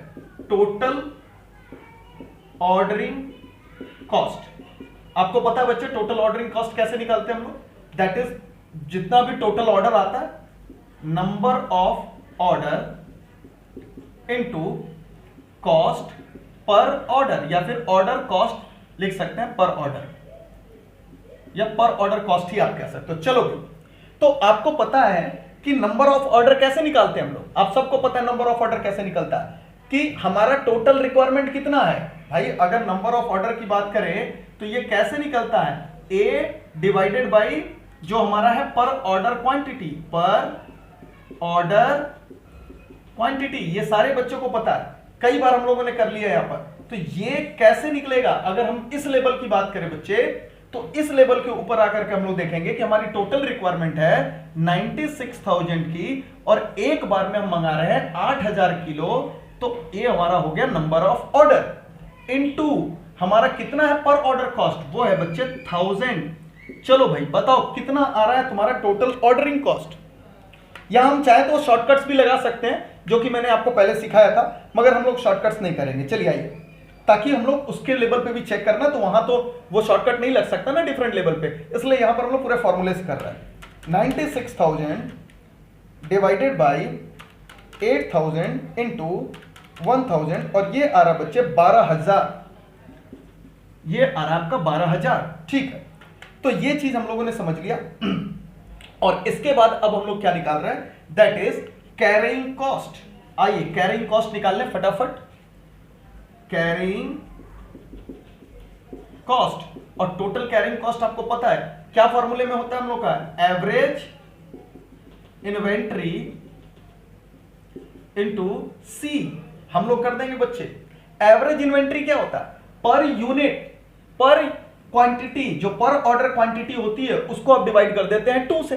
तो यहां पर तो हमारा है 8,000 और डिवाइडेड बाई 2 इंटू बच्चे जो हमारा कैरिंग कॉस्ट है वो कितना है यहां पर 3 रुपए, तो आप करेंगे यहां पर 3 रुपए से इंटू। लेकिन आपको पता है सर आना 12,000 ही है, क्यों, क्योंकि यहां पर तो दोनों मैच हो जाते हैं। चलिए फटाफट बताइए, 8,000 इंटू 3 डिवाइडेड बाई 2, और ये देखिए बच्चे ये भी 12,000 हो गया, क्योंकि ये ईओक्यू लेवल का है, तो यहां तो हम लोग को पता ही था कि ये बराबर होने वाला है। चलिए अब आगे बढ़ते हैं, तो ये इनका टोटल कॉस्ट है, लास्ट में टोटलिंग करेंगे। अब यही 3 कॉस्ट हम किसका चेक कर ले, जो ऑफर मिला है हमें। अब ऑफर की बात करते हैं बच्चे, ऑफर पे आएंगे, और जैसे ही आप ऑफर पे आएंगे तो आप मुझे बताइए आपका टोटल परचेस कॉस्ट क्या होगा। भाई टोटल साल में तो हमें चाहिए 96,000 ही सर, हमें चाहिए 96,000, लेकिन जो इंटू करेंगे, अब आपको ध्यान देकर के चलना है, जो इंटू आप कर रहे हो बच्चे, वो आपको कह रहा था 20 रुपए का, लेकिन आपको दे रहा है 2% का डिस्काउंट, तो अभी तो वो 20 नहीं रह जाएगा ना। जो आपका ऑफर्ड है, ये देखिए यहां मैं कर रहा हूं ब्रैकेट के अंदर 20, ये जो आप कर रहे हो 20 बच्चे, अब तो इसमें से घटेगा आपका कितना रुपया, 20 में से आपको जो मिल रहा है डिस्काउंट, कितने का डिस्काउंट मिल रहा है, जो आपको डिस्काउंट दे रहा है यहां पर 20 इंटू 2%, ये घटाने के बाद तो आएगा तुम्हारा, ये देखना मैं मैथमेटिकल कर रहा हूं, मैंने पहले बोला मैथमेटिक्स भी है इसके अंदर। तो ये आप देख सकते हो यहां पर ऑफर्ड में आपका जो प्राइस है बच्चे, वो अब आपका 20 रुपए में से माइनस हो जाएगा कितना, 2%, तो यार 19.6। चलिए मैं यहां पर वर्किंग कर देता हूं उसके लिए, ताकि आपको दिक्कत ना हो। तो यहां पर आएंगे हम लोग, और मैं यहां पर मिटा करके इसकी वर्किंग्स दिखा दूं आपको। आप इसकी वर्किंग्स करेंगे नीचे, मेरे पास जगह नहीं है तो इसलिए मैं ऊपर कर रहा हूं कि क्या है ये ऑफर्ड परचेज प्राइस। क्या आएगा बच्चे? Purchase price. देखिए यहां पर 20 रुपीज माइनस 2% जो डिस्काउंट मिल रहा है, ये करेंगे हम लोग ऑफर्ड परचेज प्राइस। ये वर्किंग है तो कितना आ जाएगा? दैट इज स्टूडेंट, आप निकाल कर चलेंगे तो ये आपका आ रहा है 19.6 रुपीज। आप माइनस करेंगे तो निकल जाएगा। अब 20 माइनस 2% करें तो आ गया 19.6। यानी हम लोग को यहां पर जो लेना है, पहले 20 रुपए लग रहे थे, अब आएंगे यहां पर 19.6। तो यहां पर हम लोग कर लेंगे 19.6। अब देखेंगे टोटल कितना आ रहा है।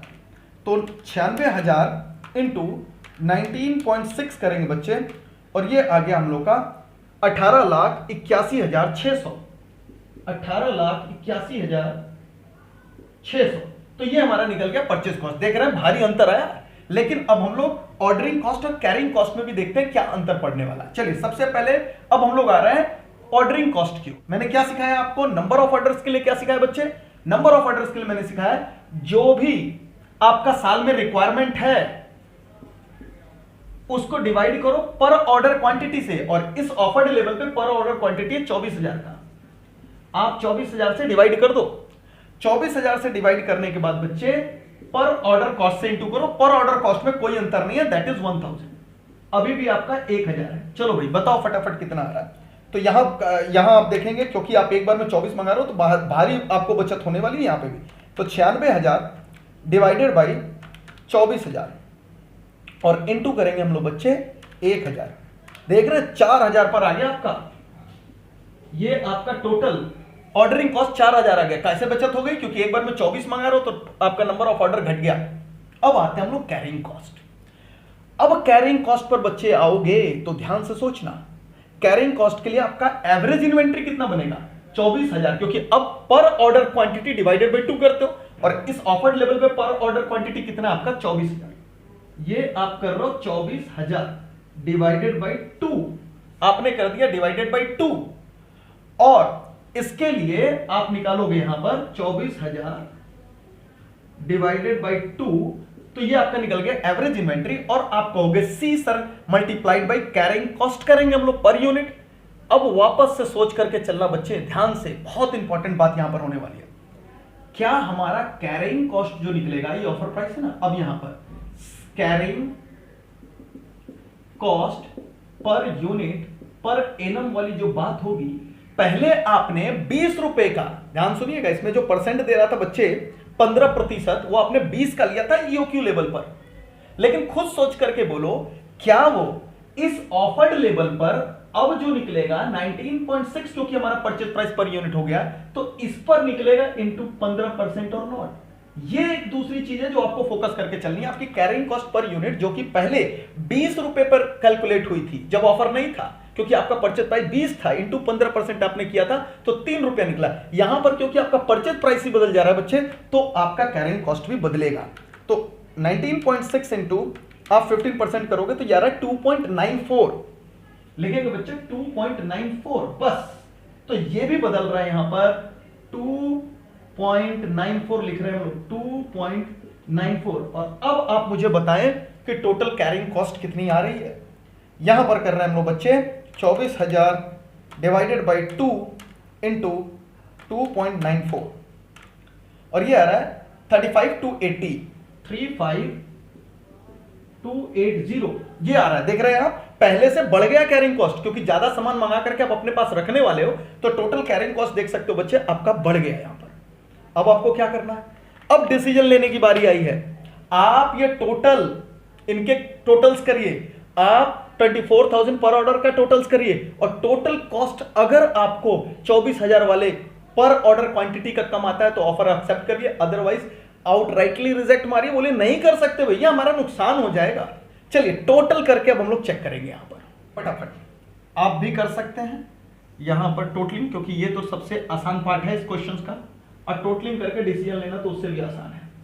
तो सबसे पहले टोटलिंग करेंगे, देखेंगे कितना आ रहा है। हम लोग ईओक्यू लेवल पे, ये टोटल कॉस्ट, टोटल कॉस्ट देखिए बच्चे, यहां पर आ रहा है हमारा टोटल कॉस्ट 19,20,000 प्लस 24,000, दोनों जोड़ देते हैं तो आ रहा है 19,44,000। ये आ रहा है आपका बच्चे 19,44,000। This is 19,44,000। तो ये आप लिख सकते हैं यहां पर। और टोटल करेंगे अब हम लोग 24,000 का टोटल कॉस्ट कितना आ रहा है, तो 188,1600 प्लस 4,000 प्लस 35,280 और ये आ रहा बच्चे 19,20,880 रुपया। 19,20,880। अब आप मुझे बताओ डिसीजन लेकर के फास्ट कि भैया कौन सा बेस्ट है। देखते ही अब आप डिसीजंस ले सकते हो, क्या हमें ये ऑफर एक्सेप्ट कर लेना चाहिए या फिर नहीं करना चाहिए। एक बार में बोलोगे बिल्कुल कर लेना चाहिए, क्योंकि टोटल कॉस्ट हम लोग का कम आ रहा है बच्चे। डिसीजंस बहुत आसान है, डिसीजंस आप नीचे लिख दोगे, आपका आंसर आ जाएगा। डिसीजंस में आप क्या लिखोगे, डिसीजंस में आप लिख दोगे बच्चे, yes we should accept the offer since the total cost at this offer is lower than the EOQ level. हमारा टोटल है, ये आपका डिसीजन है, आप डिसीजन लिख दोगे फाइनल आंसर करते वक्त। लेकिन यहां समझाने के लिए मेरे पास बहुत सारे पॉइंट्स थे जो कि इस क्वेश्चन के जरिए मैंने सिखाया। सबसे पहले डिस्काउंट। डिस्काउंट से क्या क्या बदल सकता है। डिस्काउंट के साथ अगर आपको मिल रहा है तो टोटल परचेज कॉस्ट में अंतर आ जाएगा, टोटल कैरिंग कॉस्ट में आपको अंतर आ जाएगा बच्चे। ये दो चीज आपको सीख करके चलनी है। इस क्वेश्चन के अंदर अगर डिटेल आपको आउटपुट का दिया है तो इनपुट की रिक्वायरमेंट चेक करके निकालेंगे। अगर डिटेल मंथली, क्वार्टरली, वीकली ऐसे डिटेल्स में दिया है तो उसे एनुअली कन्वर्ट करेंगे। तो तीन इंपॉर्टेंट चीज इसमें हम लोगों ने सीखी है। इसका डिसीजंस आपको लिख करके चलना है। तो ये क्वेश्चंस आप वापस बनाओगे, इसलिए मैं ईयर लिखता हूं, इसीलिए मैं ईयर लिखता हूं हर सॉल्यूशंस के लिए कि किस ईयर का क्वेश्चन है। ये जो हमारा ईयर था बच्चे, ये है नवंबर 12 का। जो हमारा क्वेश्चन नंबर 12, क्वेश्चन नंबर 9 है, वो है नवंबर 12 का। आपके जो बुक जो आपको मिली है उसके ऊपर भी आपको ये देखने के लिए मिलेगा। ठीक है बच्चे, अब आइए यही जो चीजें सीखी हम लोगों ने उसको नोटिंग्स कर ले। तो सबसे पहले आप सॉल्यूशंस तो देख ही सकते हो, ये आप चाहो तो रिकॉर्ड कर सकते हो, अपने कॉपी के अंदर लिख सकते हो। उसके बाद जो इंपॉर्टेंट नोट्स है वो मैं लिखा रहा हूं। तो चलिए आइए फटाफट हम लोग नोट्स लिख लें, क्या क्या सीखा इस क्वेश्चन के अंदर हम लोगों ने।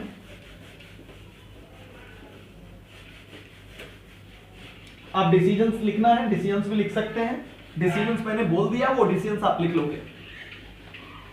डिसीजंस क्या लिखना है आपको, डिसीजंस लिखवा दूं मैं। सबसे पहले इसका सॉल्यूशंस को कंप्लीट कर ले। डिसीजन क्या लिया बच्चे हम लोगों ने, हम लोगों ने डिसीजन लिया, कौन है भैया ये, केएल लिमिटेड। तो केएल लिमिटेड सेल शुड लिख देते हैं, why sell should accept the offer क्यों, since total cost at offered quantity, offered per order quantity लिख सकते हैं बच्चे, per order quantity is lower than E cost, lower than total cost at EOQ level. EOQ पर से कम है, इसलिए हम लोग इसको एक्सेप्ट कर रहे हैं। ये आपका डिसीजन, आप और किसी और भाषा में लिख सकते हो, सिर्फ ये डिसीजन लिखने का मैंने तरीका बताया। आप सिर्फ एक्सेप्ट द ऑफर भी लिखोगे तो भी ठीक है, लेकिन आप फाउंडेशन में नहीं, आप इंटरमीडिएट में आ गए हो तो थोड़ा बेहतरीन आंसर लिखने का प्रयास करेंगे बच्चे हम लोग। चलिए इसे भी मैं मिटा रहा हूं। अब क्या क्या सीखा इस क्वेश्चन के अंदर वो हम लोग यहां से चलेंगे बच्चे, फिर आगे बढ़ेंगे। अब यहां से हम लोगों ने जो सीखा, नोट, इंपॉर्टेंट नोट लिखेंगे हम लोग। Note number 1, if requirements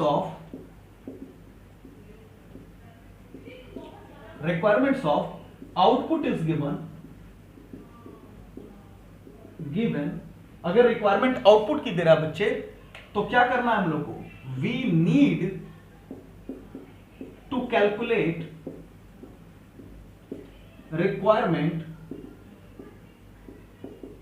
of input raw material चलो एक नोट तो ये हो गया। Number 2, if details are given in monthly, अगर मंथली में दे रहा है बच्चे आपको, in monthly, weekly, quarterly, etc, तो क्या करना है आपको, we need to convert them in annual figures. आपको बच्चे एनुअल फिगर्स में उसे करना है, एनुअल फिगर्स में आप उसे कन्वर्ट कर लीजिएगा। तो ये चीज सीखा हम लोगों ने। थर्ड में हम लोगों ने क्या सीखा, अगर आपको बच्चे दे रहा है, आपको अगर क्वेश्चंस के अंदर आपको वो दे रहा है कि आपको ऑफर डिस्काउंट कोई है, तो उस ऑफर डिस्काउंट के लिए आप क्या लिखने वाले हो, if discount is given on price of raw material, तो क्या होगा, then carrying cost will be calculated on price after discount, after discount. तो ये 3 बातें हम लोगों ने बच्चे यहां पर सीखी है। तो बच्चे राइटिंग, स्पेलिंग, ये सब मेरे से आप नहीं सीखेंगे, आप सीखेंगे कॉन्सेप्ट जो मुझे लग रहा है बहुत बेहतरीन तरीके से मेरे से निकल रहा है और आप तक पहुंच रहा है। तो ये 3 इंपॉर्टेंट चीजें हम लोगों ने यहां पर सीखी है बच्चे, जो कि आप नोट कर लोगे और यहां तक के क्वेश्चंस में आप देख सकते हो। धीरे धीरे काफी कॉन्सेप्ट हम लोगों ने बहुत अच्छे ढंग से सीख लिया बच्चे, बहुत ज्यादा अच्छे ढंग से सीख लिया। उम्मीद है यहां तक आपको बहुत बेहतरीन तरीके से समझ आ गया होगा कॉन्सेप्ट। ठीक है स्टूडेंट, क्योंकि रुकने वाला तो कुछ है नहीं इसके अंदर, सीखते चलेंगे, बनाते चलेंगे और महसूस करते चलेंगे कि सबसे बेस्ट तरीके से हम लोग अपनी अंडरस्टैंडिंग को कंसेप्चुअली विद प्रैक्टिस बढ़ा रहे हैं। मुझे उम्मीद है आपको अभी तक के क्लास में बहुत बढ़िया तरीके से समझ आया होगा। स्टूडेंट यहां तक आप सारे क्वेश्चंस को प्रैक्टिस करेंगे, इसके आगे के जितने भी क्वेश्चन है हम लोग करेंगे बच्चे अगली क्लास के अंदर। उम्मीद है आप इन्हें प्रैक्टिस करके अगली क्लास के अंदर आओगे। आपका होमवर्क कुछ भी नहीं है, फिलहाल आपको जो मैं होमवर्क के रूप में दे रहा हूं वो यही है कि इन्हीं क्वेश्चंस को आप प्रैक्टिस करें और प्रैक्टिस करने के बाद अगली क्लास ज्वाइन करें बच्चे, जिससे आपको आगे का भी समझने में मदद मिले। तो ठीक है स्टूडेंट, मिलते हैं नेक्स्ट क्लास के अंदर कुछ और नई बातों के साथ। Till then tata bye bye.